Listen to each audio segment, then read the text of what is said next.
प्यारे बच्चों सत श्री अकाल। तो अज की वीडियो में मैं तो सारे कराने जा रहा पाठ नंबर 2 कुदरती साधन जो कि समाजिक विज्ञान 8वीं श्रेणी लई है। यह पंजाब स्कूल सिक्ख्या बोर्ड के वालों पब्लिश्ड है यानी PSEB का है। तो इसका मैं पाठ नंबर 2 कराने जा रहा। पाठ नंबर 1 मैंने पहला अपने चैनल के उत्ते करा दिता है तो नाल ही उसकी एक्सरसाइजिस भी।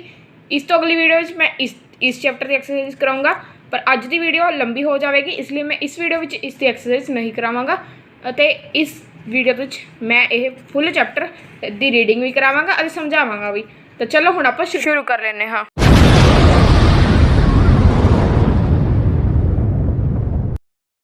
भूमि, पानी, मिट्टी, वनस्पति और खनिज पदार्थ आदि के रूप में मिले कुदरती खजानिਆਂ ਨੂੰ कुदरती साधनों का नाम दिता जाता है।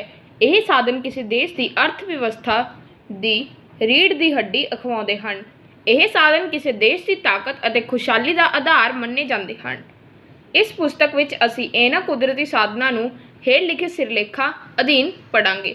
तो देखो, भूमि, भूमि यानी लैंड, पानी, पानी का मतलब होंदा है वाटर, मिट्टी यानी सॉइल, वनस्पति यानी वेजिटेशन, खनिज पदार्थ यानी मिनरल रिसोर्सिस, आदि आदि यानी होर भी।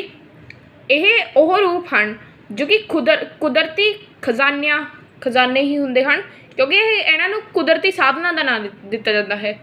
तो यह साधन जो होंदे हैं यह किसी देश की जो पैसों वाली व्यवस्था होंदी है यानी अर्थव्यवस्था होंदी है उसकी रीढ़ की हड्डी होंदे हैं। रीढ़ की हड्डी इसलिए होंदे हैं क्योंकि इन्हों इंपोर्ट या एक्सपोर्ट यानी बाहर किसी होर देश में भेजना, इस देश में काम आना, इस दे नाल साडी एकनॉमी में वाधा आता है।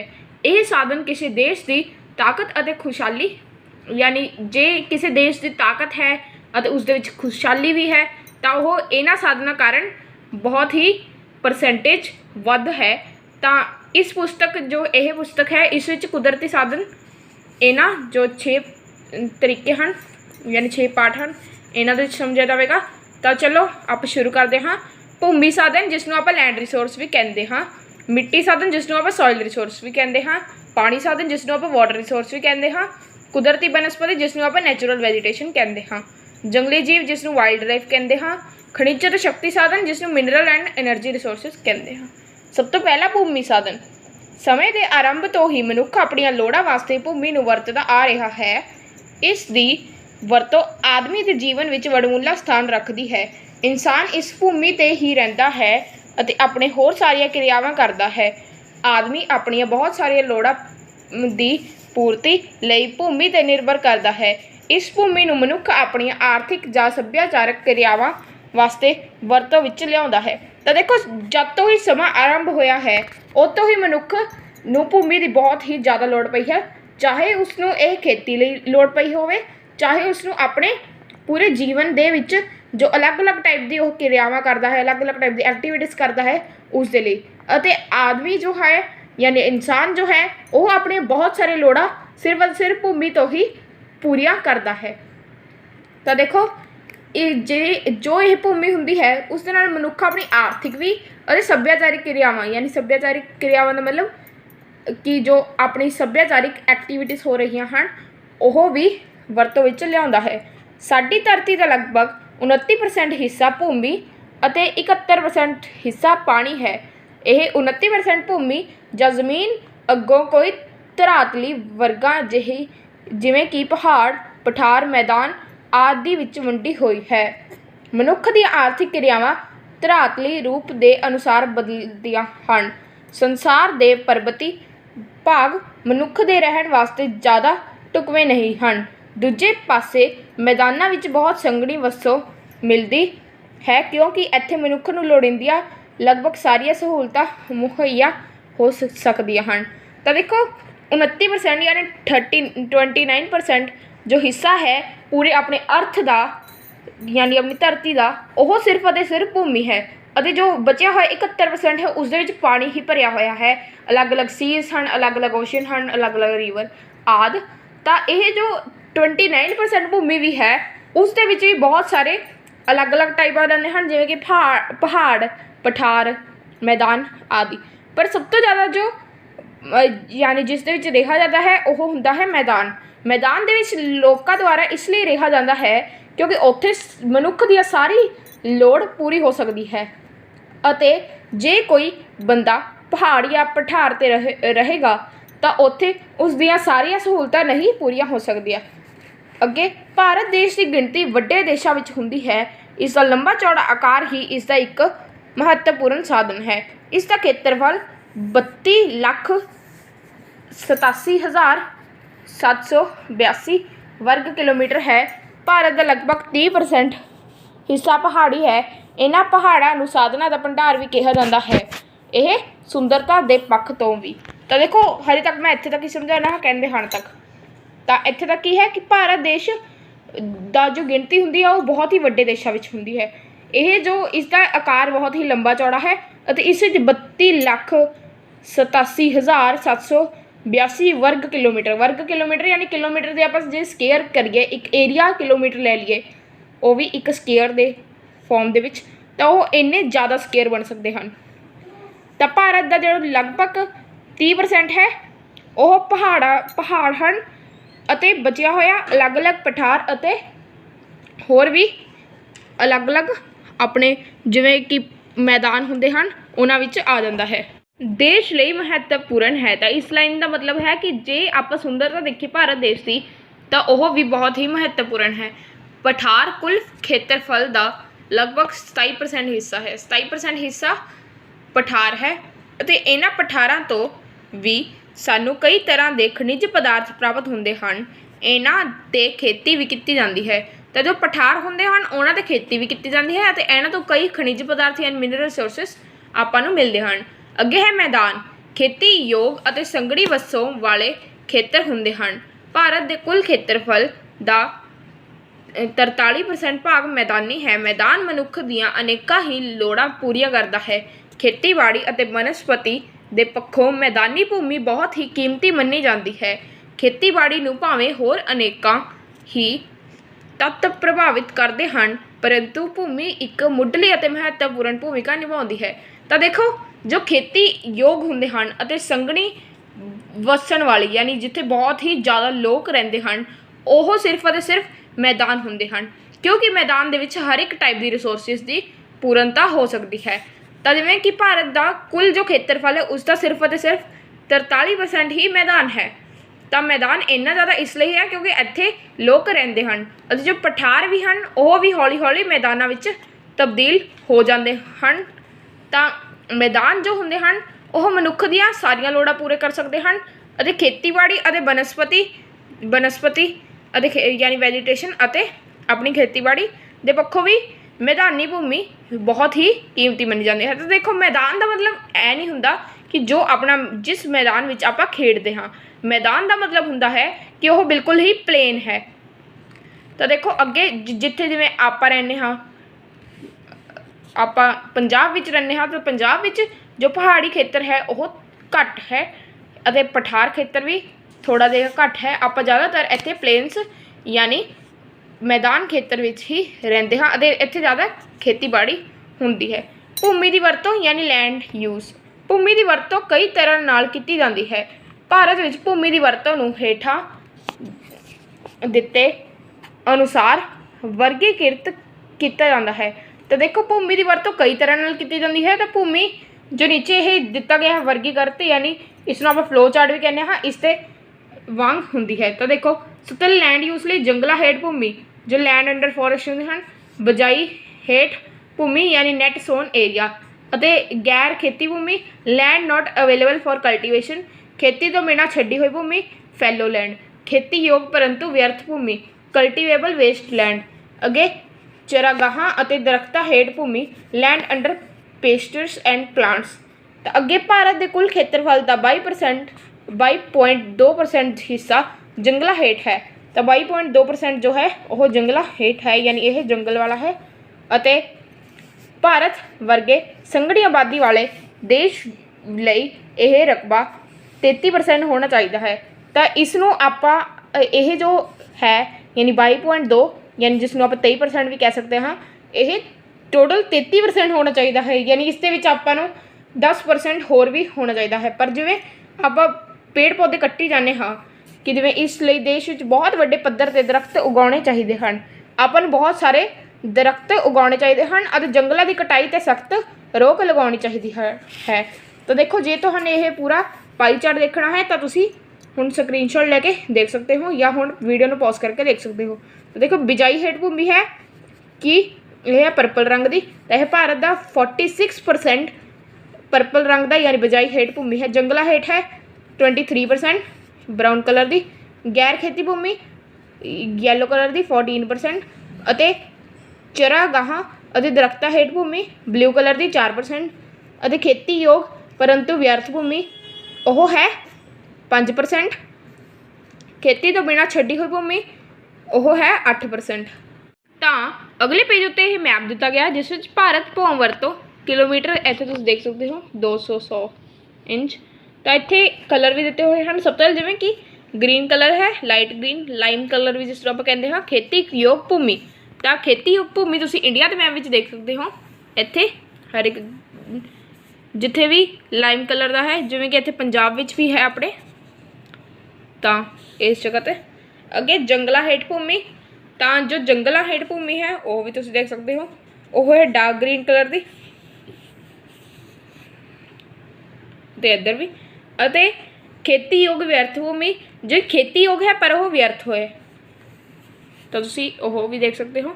ਤਾਂ ਪੰਜਾਬ ਵਿੱਚ ਵੀ ਥੋੜ੍ਹੀ ਜਿਹੀ ਥਾਂ ਹੈ ਜਿੱਥੇ ਖੇਤੀਯੋਗ ਹੈ ਪਰ ਉਹ ਵਿਅਰਥ ਹੈ ਭੂਮੀ। ਅੱਗੇ ਗੈਰ ਖੇਤੀ ਭੂਮੀ, ਜਿੱਥੇ ਕਿ ਖੇਤੀ ਨਹੀਂ ਹੋ ਸਕਦੀ, ਇਹ ਜੀ ਭੂਮੀ, ਉਹ ਤੁਸੀਂ ਇਸ ਮੈਪ ਦੇ ਵਿੱਚ ਸਿਰਫ ਅਤੇ ਸਿਰਫ ਕੁਛ ਜਗ੍ਹਾਵਾਂ 'ਤੇ ਹੀ ਹਨ, ਜਿਵੇਂ ਇੱਥੇ। ਤਾਂ ਜ਼ਿਆਦਾ ਜੋ ਗੈਰ ਖੇਤੀ ਭੂਮੀ ਹੈ ਉਹ ਇੱਥੇ ਨਹੀਂ ਹੈ। ਭਾਰਤ ਵਿੱਚ ਬਿਜਾਈ ਹੇਠ ਭੂਮੀ ਕੁੱਲ ਰਕਬੇ ਦਾ 46% ਹਿੱਸਾ ਹੈ। ਇਹ ਉਹ ਭੂਮੀ ਹੈ ਜਿਸ ਉੱਤੇ ਫਸਲਾਂ ਉਗਾਈਆਂ ਜਾਂਦੀਆਂ ਹਨ। ਤਾਂ ਭੂਮੀ ਦੀ ਇਹ ਕਿਸਮ ਸਾਡੀ ਖੇਤੀਬਾੜੀ ਦਾ ਆਧਾਰ ਹੈ। ਗੈਰ ਖੇਤੀ ਭੂਮੀ 'ਤੇ ਖੇਤੀ ਨਹੀਂ ਕੀਤੀ ਜਾਂਦੀ ਹੈ। ਇਸ ਤਰ੍ਹਾਂ ਦੀ ਭੂਮੀ ਪਿੰਡਾਂ, ਸ਼ਹਿਰਾਂ, ਸੜਕਾਂ, ਰੇਲਵੇ ਲਾਈਨਾਂ, ਦਰਿਆਵਾਂ, ਝੀਲਾਂ, ਨਦੀਆਂ ਆਦਿ ਦੁਆਰਾ ਮੱਲੀ ਹੋਈ ਹੈ। ਇਹ ਕੁੱਲ ਖੇਤਰਫਲ ਦਾ 14% ਹਿੱਸਾ ਹੈ ਅਤੇ ਇਸ ਸ਼੍ਰੇਣੀ ਵਿੱਚ ਬੰਜਰ ਭੂਮੀ ਵੀ ਸ਼ਾਮਿਲ ਹੈ। ਤਾਂ ਦੇਖੋ, ਭਾਰਤ ਜੋ ਹੈ ਉਸ ਵਿੱਚ ਬਿਜਾਈ ਹੇਠ ਭੂਮੀ ਉਹ 46% ਹੈ। 46% ਯਾਨੀ ਉੱਥੇ ਖੇਤੀਬਾੜੀ ਦੀ ਬਿਜਾਈ ਕੀਤੀ ਜਾਂਦੀ ਹੈ, ਹਰ ਸਾਲ ਫਸਲਾਂ ਉਗਾਈਆਂ ਜਾਂਦੀਆਂ ਹਨ। ਤਾਂ ਦੇਖੋ, ਭੂਮੀ ਜੋ ਇਸੇ ਕਿਸਮ ਵਿੱਚ ਨਹੀਂ ਆਉਂਦੀ, ਭੂਮੀ ਹੋਰ ਕਿਸਮ ਵਿੱਚ ਵੀ ਆਉਂਦੀ ਹੈ, ਜਿਵੇਂ ਕਿ ਗੈਰ ਖੇਤੀ ਭੂਮੀ ਜਿੱਥੇ ਕਿ ਖੇਤੀ ਨਹੀਂ ਹੋ ਸਕਦੀ। ਤਾਂ ਇਹ ਇਸ ਦੇ ਵਿੱਚ ਆ ਜਾਂਦੇ ਹਨ ਪਿੰਡ, ਸ਼ਹਿਰ, ਸੜਕਾਂ, ਰੇਲਵੇ ਲਾਈਨਾਂ ਅਲੱਗ-ਅਲੱਗ। ਤਾਂ ਉਹ 14% ਹਿੱਸਾ ਘੇਰ ਲੈਂਦੇ ਹਨ। ਅੱਗੇ ਤਾਂ ਇਸ ਦੇ ਵਿੱਚ ਬੰਜਰ ਜ਼ਮੀਨ ਵੀ ਸ਼ਾਮਿਲ ਹੈ। 8% ਦੇ ਲਗਭਗ ਭੂਮੀ ਖੇਤਾਂ ਤੋਂ ਬਿਨਾਂ ਛੱਡੀ ਹੋਈ ਭੂਮੀ ਯਾਨੀ ਫੈਲੋ ਲੈਂਡ ਦੇ ਹੇਠਾਂ ਆਉਂਦੀ ਹੈ। ਤਾਂ ਦੇਖੋ, 8% ਜੋ ਭੂਮੀ ਹੈ ਉਹ ਸਿਰਫ ਅਤੇ ਸਿਰਫ ਖੇਤਾਂ ਦੇ ਤੋਂ ਬਿਨਾਂ ਛੱਡੀ ਹੋਈ ਭੂਮੀ ਹੈ, ਯਾਨੀ ਉੱਥੇ ਖੇਤੀ ਹੋ ਸਕਦੀ ਹੈ ਪਰ ਉੱਥੇ ਖੇਤੀ ਨਹੀਂ ਕੀਤੀ ਜਾਂਦੀ। ਅੱਗੇ ਇਸ ਕਿਸਮ ਦੀ ਭੂਮੀ 'ਤੇ ਖੇਤੀ ਤਾਂ ਕੀਤੀ ਜਾਂਦੀ ਹੈ, ਪਰੰਤੂ ਇਸ ਨੂੰ 1 ਸਾਲ ਤੋਂ 5 ਸਾਲ ਦੇ ਸਮੇਂ ਤੱਕ ਖਾਲੀ ਛੱਡ ਦਿੱਤਾ ਜਾਂਦਾ ਹੈ। ਤਾਂ ਦੇਖੋ, ਇਹਦੀ ਜੋ ਭੂਮੀ ਹੁੰਦੀ ਹੈ ਇਸ ਨੂੰ 1 ਸਾਲ ਤੋਂ ਲੈ ਕੇ 5 ਸਾਲ ਦੇ ਸਮੇਂ ਤੱਕ ਖਾਲੀ ਹੀ ਛੱਡਿਆ ਹੁੰਦਾ ਹੈ, ਪਰ ਇੱਥੇ ਖੇਤੀ ਤਾਂ ਕੀਤੀ ਜਾਂਦੀ ਹੈ। ਇਹ ਜਾਂ ਇਸ ਲਈ ਕੀਤਾ ਜਾਂਦਾ ਹੈ ਤਾਂ ਕਿ ਭੂਮੀ ਆਪਣੀ ਗੁਆਚੀ ਹੋਈ ਉਪਜਾਊ ਸ਼ਕਤੀ ਦੁਬਾਰਾ ਗ੍ਰਹਿਣ ਕਰ ਸਕੇ। ਇਹ ਜਾਂ ਇਸ ਲਈ ਕੀਤਾ ਜਾਂਦਾ ਹੈ ਕਿ ਮਤਲਬ ਜੋ ਭੂਮੀ ਦੇ ਨਿਊਟ੍ਰੀਐਂਟਸ ਹੁੰਦੇ ਹਨ ਉਹ ਸਾਰੀ ਕ੍ਰੌਪ ਲੈ ਲੈਂਦੇ ਹਨ ਅਤੇ ਉਹ ਦੁਬਾਰਾ ਗ੍ਰਹਿਣ ਕਰ ਸਕਣ। ਖੇਤੀਯੋਗ ਪਰੰਤੂ ਵਿਅਰਥ ਭੂਮੀ ਯਾਨੀ ਕਲਟੀਵੇਬਲ ਵੇਸਟਲੈਂਡ ਖੇਤੀ ਕਰਨ ਵਾਸਤੇ ਯੋਗ ਤਾਂ ਹੁੰਦੀ ਹੈ, ਪਰੰਤੂ ਕੁਝ ਕਾਰਨਾਂ ਕਰਕੇ ਇਸ 'ਤੇ ਖੇਤੀ ਨਹੀਂ ਕੀਤੀ ਜਾਂਦੀ।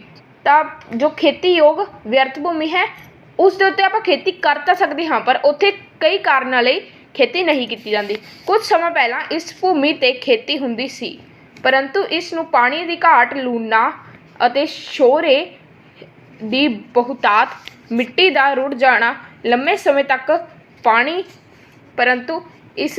ਦੀ ਘਾਟ, ਅੱਗੇ ਖੜਾ ਰਹਿਣਾ, ਲੰਬੇ ਸਮੇਂ ਤੱਕ ਪਾਣੀ ਖੜਾ ਰਹਿਣਾ ਕਰਕੇ ਜਾਂ ਕੁਝ ਹੋਰ ਕਾਰਨਾਂ ਕਰਕੇ ਖੇਤੀ ਕਰਨ ਲਈ ਵਰਤੋਂ ਵਿੱਚ ਨਹੀਂ ਲਿਆਂਦਾ ਜਾ ਰਿਹਾ। ਤਾਂ ਇਹ ਤਾਂ ਤੁਹਾਨੂੰ ਸਮਝ ਹੀ ਆ ਗਿਆ ਹੋਗਾ ਕਿ ਇਹ ਰੀਜ਼ਨ ਹਨ ਤਾਂ ਇਸ ਨੂੰ ਨਹੀਂ ਵਰਤਿਆ ਜਾਂਦਾ। ਤਾਂ ਕੁੱਲ ਭੂਮੀ ਦਾ 5% ਹਿੱਸਾ ਇਸ ਸ਼੍ਰੇਣੀ ਵਿੱਚ ਆਉਂਦਾ ਹੈ ਅਤੇ 4% ਹਿੱਸਾ ਚਰਾਗਾਹਾਂ ਅਤੇ ਦਰਖਤਾਂ ਜੋ ਹੇਠ ਆਉਂਦਾ ਹੈ। ਚਰਾਗਾਹਾਂ ਪਸ਼ੂਆਂ ਨੂੰ ਚਰਾਉਣ ਵਾਸਤੇ ਵਰਤਿਆ ਜਾਂਦਾ ਹੈ। यानी जिथे पशुओं ਨੂੰ ਚਰਾਇਆ ਜਾਂਦਾ ਹੈ ਉੱਥੇ ਗ੍ਰਾਸ ਹੁੰਦੀ ਹੈ ਅਤੇ ਇਹ ਜੋ ਹੁੰਦਾ ਹੈ यानी ਇਹ ਰਕਬਾ ਪਸ਼ੂਆਂ ਨੂੰ ਚਰਾਉਣ ਵਾਸਤੇ ਬਹੁਤ ਘੱਟ ਹੈ। ਤਾਂ ਇਹ ਜੋ ਰਕਬਾ ਹੈ ਇਹ ਬਹੁਤ ਹੀ ਘੱਟ ਹੈ ਪਸ਼ੂਆਂ ਨੂੰ ਚਰਾਉਣ ਵਾਸਤੇ। ਪੰਜਾਬ ਵਰਗੇ ਰਾਜ ਵਿੱਚ ਤਾਂ ਪਸ਼ੂਆਂ ਨੂੰ ਖੁੱਲ੍ਹੀਆਂ ਚਰਾਗਾਹਾਂ ਵਿੱਚ ਚਰਾਉਣ ਦਾ ਰਿਵਾਜ ਬਹੁਤ ਹੀ ਘੱਟ ਗਿਆ ਹੈ। ਤਾਂ ਖੁੱਲ੍ਹੀਆਂ ਜੋ ਚਰਾਗਾਹਾਂ ਹੁੰਦੀਆਂ ਹਨ ਉੱਥੇ ਚਰਾਉਣ ਦਾ ਰਿਵਾਜ ਬਹੁਤ ਹੀ ਘੱਟ ਗਿਆ ਹੈ ਜੋ ਪਸ਼ੂ ਪਹਿਲਾਂ ਚਰਦੇ ਹੁੰਦੇ ਸਨ। ਤਾਂ ਭੂਮੀ ਇੱਕ ਬਹੁਤ ਹੀ ਮਹੱਤਵਪੂਰਨ ਅਤੇ ਸੀਮਤ ਸਾਧਨ ਹੈ। ਇਸ ਸਾਧਨ ਨੂੰ ਹੋਰ ਵਧਾਇਆ ਨਹੀਂ ਜਾ ਸਕਦਾ।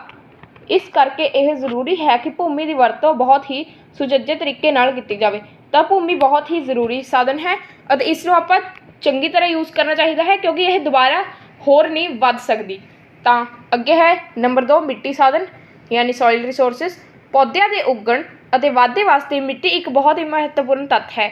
ਤਾਂ ਮਿੱਟੀ ਉਹ ਤੱਤ ਹੈ ਜਿਸ ਦੇ ਨਾਲ ਕਈ ਪੌਦੇ ਉੱਗਦੇ ਹਨ ਯਾਨੀ ਸਾਰੇ ਹੀ ਪੌਦੇ ਉੱਗਦੇ ਹਨ। ਇਹ ਇੱਕ ਨਵਿਆਉਣਯੋਗ ਅਤੇ ਅਵੈਧ ਜੀਵਕ ਸਾਧਨ ਹੈ ਯਾਨੀ ਰੀਨਿਊਏਬਲ ਅਤੇ ਅਬੋਇਟਿਕ ਸਾਧਨ ਹੈ ਜਿਸ ਨੂੰ ਰੂੜੀ ਅਤੇ ਖਾਦਾਂ ਦੁਆਰਾ ਤਾਕਤਵਰ ਬਣਾਇਆ ਜਾ ਸਕਦਾ ਹੈ। ਤਾਂ ਇਸ ਨੂੰ ਜੋ ਰੂੜੀ ਹੁੰਦੀ ਹੈ ਅਤੇ ਖਾਦਾਂ ਦੁਆਰਾ ਹੋਰ ਵੀ ਤਾਕਤਵਰ ਬਣਾਇਆ ਜਾ ਸਕਦਾ ਹੈ। ਮਿੱਟੀ ਦੀ ਰਚਨਾ ਲਗਾਤਾਰ ਹੁੰਦੀ ਰਹਿੰਦੀ ਹੈ। ਜੋ ਮਿੱਟੀ ਦੀ ਰਚਨਾ ਹੁੰਦੀ ਹੈ ਉਹ ਲਗਾਤਾਰ ਰੋਜ਼ ਹੀ ਹੁੰਦੀ ਹੈ ਯਾਨੀ ਕਈ ਵਾਰ ਮਿੱਟੀ ਨਵੀਂ ਬਣਦੀ ਹੀ ਰਹਿੰਦੀ ਹੈ ਇਸ ਲਈ ਇਸ ਨੂੰ ਰੀਨਿਊਏਬਲ ਕਿਹਾ ਜਾਂਦਾ ਹੈ। ਮਿੱਟੀ ਦੀ ਰਚਨਾ ਵਿੱਚ ਬਹੁਤ ਸਾਰੇ ਤੱਤ ਆਪਣੀ ਭੂਮਿਕਾ ਅਦਾ ਕਰਦੇ ਹਨ। ਤਾਂ ਮਿੱਟੀ ਦੀ ਰਚਨਾ ਲਈ ਬਹੁਤ ਸਾਰੇ ਤੱਤ ਦੀ ਜ਼ਰੂਰਤ ਪੈਂਦੀ ਹੈ। ਇਹਨਾਂ ਤੱਤਾਂ ਵਿੱਚ ਮੂਲ ਚਟਾਨ ਯਾਨੀ ਪੇਰੈਂਟ ਰੌਕ, ਜਲਵਾਯੂ ਕਲਾਈਮੇਟ, ਪੌਦੇ ਅਤੇ ਹੋਰ ਜੀਵ ਆਦਿ ਪ੍ਰਮੁੱਖ ਹਨ। ਸਮਾਂ ਵੀ ਮਿੱਟੀ ਦੇ ਬਣਨ ਵਿੱਚ ਬਹੁਤ ਯੋਗਦਾਨ ਪਾਉਂਦਾ ਹੈ। ਤਾਂ ਦੇਖੋ ਇਸ ਦੇ ਵਿੱਚ ਕੀ ਹੁੰਦਾ ਹੈ ਕਿ ਕਲਾਈਮੇਟ, ਪੇਰੈਂਟ ਰੌਕ ਯਾਨੀ ਚਟਾਨ ਜੋ ਹੁੰਦੇ ਹਨ ਅਤੇ ਪੌਦੇ ਬਹੁਤ ਹੀ ਸਾਰੇ ਆਪਣੇ ਕੰਮ ਕਰਦੇ ਹਨ। ਤਾਂ ਹੁੰਦਾ ਕੀ ਹੈ ਕਿ ਜਦ ਇਹ ਆਪਣੇ ਰੌਕ ਹੁੰਦੇ ਹਨ ਯਾਨੀ ਜੋ ਵੀ ਆਪਣੇ ਚਟਾਨ ਹੁੰਦੇ ਹਨ ਉਹ ਜਦ ਕਿਸੇ ਜਗ੍ਹਾ ਤੋਂ ਗਿਰਦੇ ਹਨ ਤਾਂ ਉਹ ਨੀਚੇ ਆ ਕੇ ਵੱਜਦੇ ਹਨ ਅਤੇ ਕਈ ਉਹਨਾਂ ਪਲਾਂਟਸ ਵੀ ਨਾਲ ਵੀ ਹੋ ਜਾਂਦਾ ਹੈ। ਤਾਂ ਜੋ ਕਲਾਈਮੇਟ ਦੀ ਵਜ੍ਹਾ ਤੋਂ ਉਹ ਇੱਕ ਤਾਂ ਮਿੱਟੀ ਵਿੱਚ ਉਹ ਬਦਲ ਜਾਂਦੇ ਹਨ ਅਤੇ ਕਈ ਵਾਰ ਐਨੀਮਲਸ ਜੋ ਹੁੰਦੇ ਹਨ ਉਹਨਾਂ ਨੂੰ ਆਪਾਂ ਦੱਬ ਦਿੰਦੇ ਹਾਂ। ਕਈ ਵਾਰ ਪਲਾਂਟਸ ਮਰ ਜਾਂਦੇ ਹਨ ਉਹਨਾਂ ਨੂੰ ਆਪਾਂ ਦੱਬ ਦਿੰਦੇ ਹਾਂ ਤਾਂ ਉਹ ਵੀ ਮਿੱਟੀ ਦੇ ਵਿੱਚ ਹੀ ਬਦਲ ਜਾਂਦੇ ਹਨ। ਭਾਰਤ ਦੇਸ਼ ਇੱਕ ਖੇਤੀ ਪ੍ਰਧਾਨ ਦੇਸ਼ ਹੈ ਜਿਸ ਦੀ ਕੁੱਲ ਜਨਸੰਖਿਆ ਦਾ 65 ਤੋਂ 70% ਲੋਕ ਖੇਤੀ ਕਰਦੇ ਹਨ। ਤਾਂ ਭਾਰਤ ਦੇਸ਼ ਹੈ ਉਹ ਇੱਕ ਖੇਤੀ ਪ੍ਰਧਾਨ ਦੇਸ਼ ਉਸਨੂੰ ਆਖਿਆ ਜਾਂਦਾ ਹੈ ਕਿਉਂਕਿ ਉਸਦਾ ਜੋ 65% ਜਾਂ 70% ਜੋ ਜਨਸੰਖਿਆ ਹੈ ਉਹ ਸਿਰਫ ਅਤੇ ਸਿਰਫ ਖੇਤੀ ਹੀ ਕਰਦੀ ਹੈ। ਇਸ ਲਈ ਇਹ ਜਿਹੇ ਦੇਸ਼ ਲਈ ਮਿੱਟੀ ਵਰਗੇ ਸਾਧਨ ਦੀ ਮਹੱਤਤਾ ਹੋਰ ਵੀ ਵੱਧ ਜਾਂਦੀ ਹੈ। ਤਾਂ ਇਸ ਲਈ ਜੋ ਮਿੱਟੀ ਹੈ ਉਹ ਸਾਡੇ ਦੇਸ਼ ਲਈ ਬਹੁਤ ਹੀ ਜ਼ਰੂਰੀ ਹੈ ਅਤੇ ਸਾਡੇ ਦੇਸ਼ ਵਿੱਚ ਸਿਰਫ ਅਤੇ ਸਿਰਫ ਇੱਕ ਕਿਸਮ ਦੀ ਮਿੱਟੀ ਹੀ ਨਹੀਂ ਹੁੰਦੀ ਬਲਕਿ ਅਲੱਗ-ਅਲੱਗ ਖੇਤਰਾਂ ਵਿੱਚ ਵੱਖਰੀ ਵੱਖਰੀ ਕਿਸਮ ਦੀ ਮਿੱਟੀ ਮਿਲਦੀ ਹੈ। ਭਾਰਤ ਵਿੱਚ ਮੁੱਖ ਤੌਰ 'ਤੇ ਅੱਗੇ ਲਿਖੀਆਂ ਮਿੱਟੀ ਦੀ ਕਿਸਮਾਂ ਪਾਈਆਂ ਜਾਂਦੀਆਂ ਹਨ। ਤਾਂ ਸਭ ਤੋਂ ਪਹਿਲਾਂ ਹੈ ਜਲੋਢੀ ਮਿੱਟੀ ਯਾਨੀ ਐਲੂਵੀਅਲ ਸੋਇਲ। ਤਾਂ ਇਹ ਕਰਨ ਤੋਂ ਪਹਿਲਾਂ ਮੈਂ ਤੁਸੀਂ ਸਾਰਿਆਂ ਨੂੰ ਇੱਕ ਦਿਖਾਉਣਾ ਚਾਹੁੰਦਾ ਹਾਂ ਇੱਕ ਚਾਰਟ। ਤਾਂ ਮਿੱਟੀ ਆਮ ਤੌਰ 'ਤੇ ਜੋ ਭਾਰਤ ਵਿੱਚ ਮਿਲਦੀ ਹੈ ਉਹ ਹੁੰਦੀ ਹੈ 6 ਪ੍ਰਕਾਰ ਦੀ। ਸਭ ਤੋਂ ਪਹਿਲਾਂ ਜਲੋਢੀ ਮਿੱਟੀ ਯਾਨੀ ਜਿਸ ਨੂੰ ਐਲੂਵੀਅਲ ਸੋਇਲ ਕਿਹਾ ਜਾਂਦਾ ਹੈ, ਬਲੈਕ ਸੋਇਲ ਜਿਸ ਨੂੰ ਕਾਲੀ ਮਿੱਟੀ ਕਿਹਾ ਜਾਂਦਾ ਹੈ, ਰੈੱਡ ਸੋਇਲ ਜਿਸ ਨੂੰ ਲਾਲ ਮਿੱਟੀ ਕਿਹਾ ਜਾਂਦਾ ਹੈ, ਫੋਰੈਸਟ ਐਂਡ ਮਾਊਂਟੇਨ ਸੋਇਲ ਜਿਸ ਨੂੰ ਜੰਗਲੀ ਅਤੇ ਪਰਬਤੀ ਮਿੱਟੀ ਕਿਹਾ ਜਾਂਦਾ ਹੈ, ਲੈਟਰਾਈਟ ਸੋਇਲ ਜਿਸ ਨੂੰ ਲੈਟਰਾਈਟ ਮਿੱਟੀ ਕਿਹਾ ਜਾਂਦਾ ਹੈ ਅਤੇ ਡੈਜ਼ਰਟ ਸੋਇਲ ਜਿਸ ਨੂੰ ਮਾਰੂਥਲੀ ਮਿੱਟੀ ਕਿਹਾ ਜਾਂਦਾ ਹੈ। ਤਾਂ ਹੁਣ ਦੇਖੋ ਸਭ ਤੋਂ ਪਹਿਲਾਂ ਆਪਾਂ ਐਲੂਵੀਅਲ ਸੋਇਲ ਬਾਰੇ ਪੜ੍ਹਦੇ ਹਾਂ। ਦੇਸ਼ ਦੇ ਲਗਭਗ 45% ਹਿੱਸੇ 'ਤੇ ਪਾਈ ਜਾਂਦੀ ਹੈ। ਤਾਂ ਜੋ ਐਲੂਵੀਅਲ ਸੋਇਲ ਹੈ ਉਹ ਦੇਸ਼ ਦੇ ਲਗਭਗ 45% ਹਿੱਸੇ 'ਤੇ ਇਹੀ ਵਾਲੀ ਮਿੱਟੀ ਪਾਈ ਜਾਂਦੀ ਹੈ। ਇਸ ਕਿਸਮ ਦੀ ਮਿੱਟੀ ਸਾਡੀ ਖੇਤੀਬਾੜੀ ਨੂੰ ਪ੍ਰਫੁੱਲਤ ਕਰਨ ਵਿੱਚ ਬਹੁਤ ਵੱਡਾ ਯੋਗਦਾਨ ਪਾਉਂਦੀ ਹੈ। ਤਾਂ ਇਹ ਜੋ ਆਪਣੇ ਦੇਸ਼ ਦੀ ਖੇਤੀਬਾੜੀ ਹੁੰਦੀ ਹੈ ਉਸ ਨੂੰ ਪੂਰਾ ਕਰਨ ਵਿੱਚ ਬਹੁਤ ਹੀ ਵੱਡਾ ਯੋਗਦਾਨ ਹੁੰਦਾ ਹੈ ਇਸ ਮਿੱਟੀ ਦਾ। ਇਹ ਨਦੀਆਂ ਅਤੇ ਦਰਿਆਵਾਂ ਦੇ ਪਾਣੀ ਦੁਆਰਾ ਲਿਆ ਕੇ ਜਮ੍ਹਾਂ ਕੀਤੀ ਹੋਈ ਮਿੱਟੀ ਹੈ। ਤਾਂ ਜੋ ਦਰਿਆਵਾਂ ਹੁੰਦੇ ਹਨ ਅਤੇ ਪਾਣੀ ਦੁਆਰਾ ਜੋ ਮਿੱਟੀ ਲਿਆਈ ਜਾਂਦੀ ਹੈ ਇਹ ਹੁੰਦੀ ਹੈ ਇਹ ਅਤੇ ਸਮੁੰਦਰੀ ਤੱਟ ਦੇ ਨਾਲ ਨਾਲ ਸਮੁੰਦਰੀ ਲਹਿਰਾਂ ਵੀ ਇਸ ਤਰ੍ਹਾਂ ਦੀ ਮਿੱਟੀ ਦਾ ਜਮ੍ਹਾਂ ਕਰਦੀਆਂ ਹਨ। ਤਾਂ ਜੋ ਸਮੁੰਦਰੀ ਲਹਿਰਾਂ ਹੁੰਦੀਆਂ ਹਨ ਉਹ ਵੀ ਇਸ ਤਰ੍ਹਾਂ ਦੀ ਮਿੱਟੀ ਦਾ ਜਮ੍ਹਾਂ ਕਰਦੀਆਂ ਹਨ। ਜਦੋਂ ਹੜ੍ਹ ਆਉਂਦੇ ਹਨ ਤਾਂ ਇਸ ਪਾਣੀ ਵਿੱਚ ਘੁਲੇ ਹੋਈ ਮਿੱਟੀ ਦੇ ਛੋਟੇ ਛੋਟੇ ਕਣ ਧਰਤੀ ਦੀ ਸਤਹ 'ਤੇ ਜੰਮ ਜਾਂਦੇ ਹਨ। ਤਾਂ ਜਦ ਵੀ ਹੜ੍ਹ ਆਉਂਦੇ ਹਨ ਤਾਂ ਜੋ ਪਾਣੀ ਹੁੰਦਾ ਹੈ ਉਸ ਵਿੱਚ ਛੋਟੇ ਛੋਟੇ ਕਣ ਮਿੱਟੀ ਦੇ ਆ ਕੇ ਇੱਥੇ ਲੱਗ ਜਾਂਦੇ ਹਨ। ਤਾਂ ਜਲੋਢੀ ਮਿੱਟੀ ਨੂੰ ਅੱਗੇ ਦੋ ਕਿਸਮ ਖਾਡਰ ਅਤੇ ਬਾਂਗਰ ਵਿੱਚ ਵੰਡਿਆ ਜਾਂਦਾ ਹੈ।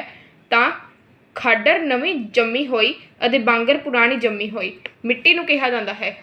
ਭਾਰਤ ਦੇ ਉੱਤਰੀ ਮੈਦਾਨਾਂ ਵਿੱਚ ਮੁੱਖ ਤੌਰ 'ਤੇ ਜਲੋੜ੍ਹ ਕਿਸਮ ਦੀ ਮਿੱਟੀ ਹੀ ਮਿਲਦੀ ਹੈ। ਤਾਂ ਜੋ ਭਾਰਤ ਦੇ ਉੱਤਰੀ ਹਿੱਸਾ ਹੈ ਉਸ ਦੇ ਵਿੱਚ ਜਲੋੜ੍ਹ ਕਿਸਮ ਦੀ ਮਿੱਟੀ ਹੀ ਮਿਲਦੀ ਹੈ ਅਤੇ ਇਹਨਾਂ ਮੈਦਾਨਾਂ ਨੂੰ ਸਿੰਧ ਗੰਗਾ ਬ੍ਰਹਮਪੁੱਤਰ ਯਾਨੀ ਇੰਡੋ ਗੈਂਗੈਟਿਕ ਬ੍ਰਹਮਪੁੱਤਰ ਦੇ ਮੈਦਾਨ ਵੀ ਕਿਹਾ ਜਾਂਦਾ ਹੈ।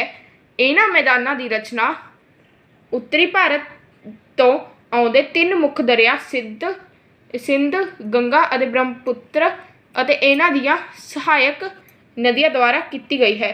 ਤਾਂ ਜੋ ਇਹ ਹੈ ਯਾਨੀ ਇਸ ਜੋ ਮੈਦਾਨ ਹਨ ਇਹਨਾਂ ਦੀ ਰਚਨਾ ਕੀਤੀ ਗਈ ਹੈ ਸਿੰਧ ਗੰਗਾ ਅਤੇ ਬ੍ਰਹਮਪੁੱਤਰ। ਇਹ ਤਿੰਨ ਅਲੱਗ-ਅਲੱਗ ਨਦੀਆਂ ਹਨ ਅਤੇ ਇਹ ਜੋ ਨਦੀਆਂ ਹਨ ਇਹਨਾਂ ਦੇ ਵੱਲੋਂ ਹੀ ਅਤੇ ਇਹਨਾਂ ਦੇ ਨਾਲ ਜੋ ਛੋਟੀਆਂ ਨਦੀਆਂ ਆਉਂਦੀਆਂ ਹਨ ਉਹਨਾਂ ਦੇ ਵੱਲੋਂ ਇਸ ਦੀ ਰਚਨਾ ਕੀਤੀ ਗਈ ਹੈ। ਜਲੋੜ੍ਹ ਮਿੱਟੀ ਦੇ ਬਣੇ ਹੋਏ ਇਹ ਮੈਦਾਨ ਖੇਤੀਬਾੜੀ ਦੇ ਪੱਖ ਤੋਂ ਬਹੁਤ ਹੀ ਮਹੱਤਵਪੂਰਨ ਮੰਨੇ ਜਾਂਦੇ ਹਨ। ਤਾਂ ਜੋ ਜਲੋੜ੍ਹ ਮਿੱਟੀ ਦੇ ਬਣੇ ਮੈਦਾਨ ਹੁੰਦੇ ਹਨ ਉਸ ਵਿੱਚ ਬਹੁਤ ਹੀ ਜ਼ਿਆਦਾ ਉਪਜਾਊ ਸ਼ਕਤੀ ਹੁੰਦੀ ਹੈ ਅਤੇ ਉਹ ਬਹੁਤ ਹੀ ਮਹੱਤਵਪੂਰਨ ਯਾਨੀ ਜ਼ਰੂਰੀ ਹੁੰਦੇ ਹਨ। ਅੱਗੇ ਕਾਲੀ ਮਿੱਟੀ ਜਿਸ ਨੂੰ ਆਪਾਂ ਬਲੈਕ ਸੋਇਲ ਵੀ ਕਹਿੰਦੇ ਹਾਂ, ਇਸ ਨੂੰ ਰੇਗੂਰ ਜਾਂ ਕਪਾਹੀ ਮਿੱਟੀ ਵੀ ਕਿਹਾ ਜਾਂਦਾ ਹੈ। ਤਾਂ ਇਸ ਨੂੰ ਰੇਗੂਰ ਅਤੇ ਕਪਾਹੀ ਮਿੱਟੀ ਵੀ ਕਿਹਾ ਜਾਂਦਾ ਕਿਉਂਕਿ ਇਸ ਕਿਸਮ ਦੀ ਮਿੱਟੀ ਕਪਾਹ ਦੀ ਖੇਤੀ ਲਈ ਬਹੁਤ ਹੀ ਢੁਕਵੀਂ ਹੈ। ਇਹ ਬਹੁਤ ਹੀ ਮਹੱਤਵਪੂਰਨ ਹੈ ਕਪਾਹ ਦੀ ਖੇਤੀ ਲਈ। ਕਾਲੀ ਮਿੱਟੀ ਅਗਨੀ ਚਟਾਨਾਂ ਤੋਂ ਬਣੀ ਹੋਈ ਹੈ ਅਤੇ ਦੇਸ਼ ਦੀ ਕੁੱਲ ਭੂਮੀ ਦੇ 16.16% ਹਿੱਸੇ ਵਿੱਚ ਮਿਲਦੀ ਹੈ। ਤਾਂ 16.16% ਹਿੱਸੇ ਵਿੱਚ ਸਿਰਫ ਅਤੇ ਸਿਰਫ ਇਹ ਵਾਲੀ ਮਿੱਟੀ ਮਿਲਦੀ ਹੈ। ਇਸ ਕਿਸਮ ਦੀ ਮਿੱਟੀ ਮੁੱਖ ਤੌਰ 'ਤੇ ਮਹਾਰਾਸ਼ਟਰ, ਮੱਧ ਪ੍ਰਦੇਸ਼, ਕਰਨਾਟਕ, ਆਂਧਰਾ ਪ੍ਰਦੇਸ਼, ਗੁਜਰਾਤ ਅਤੇ ਤਾਮਿਲਨਾਡੂ ਰਾਜਾਂ ਵਿੱਚ ਮਿਲਦੀ ਹੈ। ਤਾਂ ਇਹ ਮਹਾਰਾਸ਼ਟਰ, ਮੱਧ ਪ੍ਰਦੇਸ਼ ਇਹ ਜੋ ਅਲੱਗ-ਅਲੱਗ ਥਾਵਾਂ ਹਨ ਯਾਨੀ ਅਲੱਗ-ਅਲੱਗ ਸਟੇਟਾਂ ਹਨ ਇੱਥੇ ਇਹ ਰਾਜਾਂ ਵਿੱਚ ਮਿਲਦੀ ਹੈ। ਕਾਲੀ ਮਿੱਟੀ ਆਪਣੇ ਅੰਦਰ ਨਮੀ ਨੂੰ ਕਾਫੀ ਦੇਰ ਤੱਕ ਸਮਾ ਸਕਦੀ ਹੈ। ਤਾਂ ਜੋ ਇਸ ਦੇ ਅੰਦਰ ਨਮੀ ਹੁੰਦੀ ਹੈ ਉਸ ਨੂੰ ਬਹੁਤ ਹੀ ਦੇਰ ਤੱਕ ਇਹ ਸਮਾ ਕੇ ਰੱਖਦੀ ਹੈ।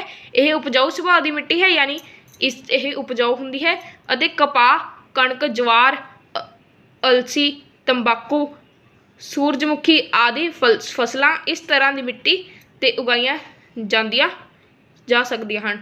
ਤਾਂ ਜੋ ਇਹ ਫਸਲਾਂ ਹਨ ਕਣਕ, ਜਵਾਰ, ਅਲਸੀ, ਤੰਬਾਕੂ, ਸੂਰਜਮੁਖੀ ਇਹ ਇਸੇ ਮਿੱਟੀ ਉੱਤੇ ਉਗਦੀਆਂ ਹਨ। ਜੇਕਰ ਸਿੰਚਾਈ ਦਾ ਪ੍ਰਬੰਧ ਹੋਵੇ ਤਾਂ ਚਾਵਲ ਅਤੇ ਗੰਨੇ ਵਰਗੀਆਂ ਫਸਲਾਂ ਵੀ ਲਾਈਆਂ ਜਾ ਸਕਦੀਆਂ ਹਨ। ਤਾਂ ਜੇ ਸਿੰਚਾਈ ਦਾ ਪ੍ਰਬੰਧ ਵੀ ਹੋਵੇ ਤਾਂ ਚਾਵਲ ਅਤੇ ਗੰਨੇ ਵਰਗੀਆਂ ਫਸਲਾਂ ਵੀ ਇੱਥੇ ਉਗਾਈਆਂ ਜਾ ਸਕਦੀਆਂ ਹਨ। ਅਤੇ ਖੇਤੀਬਾੜੀ ਦੇ ਪੱਖ ਤੋਂ ਕਾਲੀ ਮਿੱਟੀ ਬਹੁਤ ਹੀ ਲਾਭਦਾਇਕ ਹੈ। ਜੇ ਆਪਾਂ ਨੇ ਖੇਤੀਬਾੜੀ ਕਰਨੀ ਹੋਵੇ ਤਾਂ ਕਾਲੀ ਮਿੱਟੀ ਬਹੁਤ ਹੀ ਲਾਭਦਾਇਕ ਹੈ। ਤਾਂ ਅੱਗੇ ਹੈ ਲਾਲ ਮਿੱਟੀ ਜਿਸ ਨੂੰ ਆਪਾਂ ਰੈੱਡ ਸੋਇਲ ਵੀ ਕਹਿੰਦੇ ਹਾਂ। ਦੇਸ਼ ਦੇ ਕੁੱਲ ਰਕਬੇ ਦੇ 10.6% ਹਿੱਸੇ 'ਤੇ ਮਿਲਦੀ ਹੈ। ਤਾਂ ਇਹ 10.6% 'ਤੇ ਰੈੱਡ ਸੋਇਲ ਯਾਨੀ ਲਾਲ ਮਿੱਟੀ ਮਿਲਦੀ ਹੈ। ਇਸ ਮਿੱਟੀ ਦਾ ਨਾਂ ਇਸ ਦੇ ਰੰਗ ਕਰਕੇ ਪਿਆ ਹੈ। ਤਾਂ ਇਹ ਜੋ ਮਿੱਟੀ ਦਾ ਨਾਂ ਹੈ ਇਹ ਇਸ ਲਈ ਪਿਆ ਹੈ ਕਿਉਂਕਿ ਇਸ ਦਾ ਰੰਗ ਵੀ ਲਾਲ ਹੀ ਹੁੰਦਾ ਹੈ। ਇਸ ਮਿੱਟੀ ਦੀ ਰਚਨਾ ਦੇ ਰੰਗ ਇਸ ਦੀ ਮੂਲ ਚਟਾਨ 'ਤੇ ਨਿਰਭਰ ਕਰਦੇ ਹਨ। ਤਾਂ ਇਹ ਜੋ ਇਸ ਮਿੱਟੀ ਦਾ ਰੰਗ ਅਤੇ ਰਚਨਾ ਹੁੰਦੀ ਹੈ ਉਹ ਜੋ ਚਟਾਨ ਤੋਂ ਇਹ ਬਣਦੀ ਹੈ ਉਸ ਦੇ ਉੱਤੇ ਹੀ ਨਿਰਭਰ ਕਰਦੇ ਹਨ। ਇਸ ਤਰ੍ਹਾਂ ਦੀ ਮਿੱਟੀ ਵਿੱਚ ਚੂਨਾ, ਮੈਗਨੀਸ਼ੀਅਮ, ਫਾਸਫੇਟ, ਨਾਈਟ੍ਰੋਜਨ ਅਤੇ ਜੈਵਿਕ ਮਾਦਾ ਆਦਿ ਤੱਤਾਂ ਦੀ ਘਾਟ ਹੁੰਦੀ ਹੈ। ਤਾਂ ਜੋ ਇਹ ਮਿੱਟੀ ਹੁੰਦੀ ਹੈ ਇਸ ਦੇ ਵਿੱਚ ਇਹ ਸਾਰੇ ਤੱਤਾਂ ਦੀ ਘਾਟ ਹੁੰਦੀ ਹੈ। ਫਸਲਾਂ ਉਗਾਉਣ ਦੇ ਪੱਖ ਤੋਂ ਇਸ ਕਿਸਮ ਦੀ ਮਿੱਟੀ ਜ਼ਿਆਦਾ ਉਪਜਾਊ ਨਹੀਂ ਹੁੰਦੀ। ਤਾਂ ਜੇ ਆਪਾਂ ਨੇ ਫਸਲਾਂ ਉਗਾਉਣੀਆਂ ਹੋਣ ਤਾਂ ਇਹ ਮਿੱਟੀ ਜ਼ਿਆਦਾ ਉਪਜਾਊ ਨਹੀਂ ਹੁੰਦੀ। ਪਰ ਖਾਦਾਂ ਅਤੇ ਸਿੰਚਾਈ ਦੇ ਪ੍ਰਬੰਧ ਨਾਲ ਕੁਝ ਫਸਲਾਂ ਉਗਾਈਆਂ ਜਾ ਸਕਦੀਆਂ ਹਨ। ਤਾਂ ਜੇ ਆਪਾਂ ਖਾਦਾਂ ਅਤੇ ਸਿੰਚਾਈ ਦਾ ਪ੍ਰਬੰਧ ਕਰ ਲਈਏ ਤਾਂ ਕੁਝ ਫਸਲਾਂ ਉਗਾਈਆਂ ਜਾ ਸਕਦੀਆਂ ਹਨ ਜਿਵੇਂ ਕਿ ਕਣਕ, ਕਪਾਹ, ਦਾਲਾਂ, ਆਲੂ ਅਤੇ ਫਲ ਆਦਿ ਪੈਦਾ ਕੀਤੇ ਜਾ ਸਕਦੇ ਹਨ। ਇਹ ਵਾਲੇ ਫਸਲਾਂ ਇਸ ਕਿਸਮ ਦੀ ਮਿੱਟੀ ਤਾਮਿਲਨਾਡੂ, ਦੱਖਣ ਪੂਰਬ, ਮਹਾਰਾਸ਼ਟਰ, ਕਰਨਾਟਕ, ਆਂਧਰਾ ਪ੍ਰਦੇਸ਼, ਮੱਧ ਪ੍ਰਦੇਸ਼, ਬਿਹਾਰ, ਉੜੀਸਾ, ਝਾਰਖੰਡ, ਪੱਛਮੀ ਬੰਗਾਲ, ਰਾਜਸਥਾਨ, ਅਸਾਮ, ਨਾਗਾਲੈਂਡ, ਮਣੀਪੁਰ ਆਦਿ ਪ੍ਰਦੇਸ਼ਾਂ ਜਾਂ ਉਹਨਾਂ ਦੇ ਕੁਝ ਹਿੱਸਿਆਂ ਵਿੱਚ ਮਿਲਦੀ ਹੈ। ਤਾਂ ਇਹ ਜੋ ਜਗ੍ਹਾਵਾਂ ਦੇ ਮੈਨੇ ਨਾਮ ਬੋਲੇ ਹਨ ਇਹਨਾਂ ਜਗ੍ਹਾ 'ਤੇ ਇਹ ਟਾਈਪ ਦੀ ਮਿੱਟੀ ਮਿਲਦੀ ਹੈ। ਅੱਗੇ ਹੈ ਲੈਟਰਾਈਟ ਸੋਇਲ।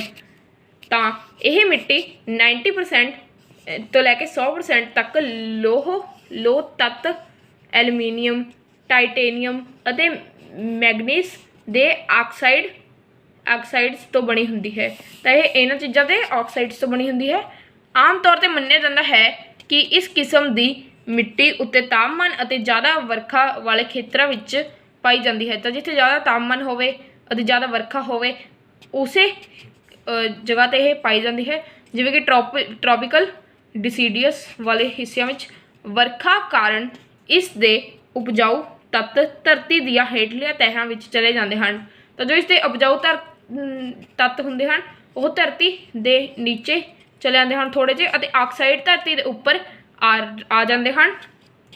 ਤਾਂ ਇਸ ਤਰ੍ਹਾਂ ਦੀ ਮਿੱਟੀ ਉਪਜਾਊ ਤੱਤਾਂ ਦੀ ਘਾਟ ਕਾਰਨ ਆਮ ਤੌਰ 'ਤੇ ਖੇਤੀ ਦੇ ਯੋਗ ਨਹੀਂ ਹੁੰਦੀ।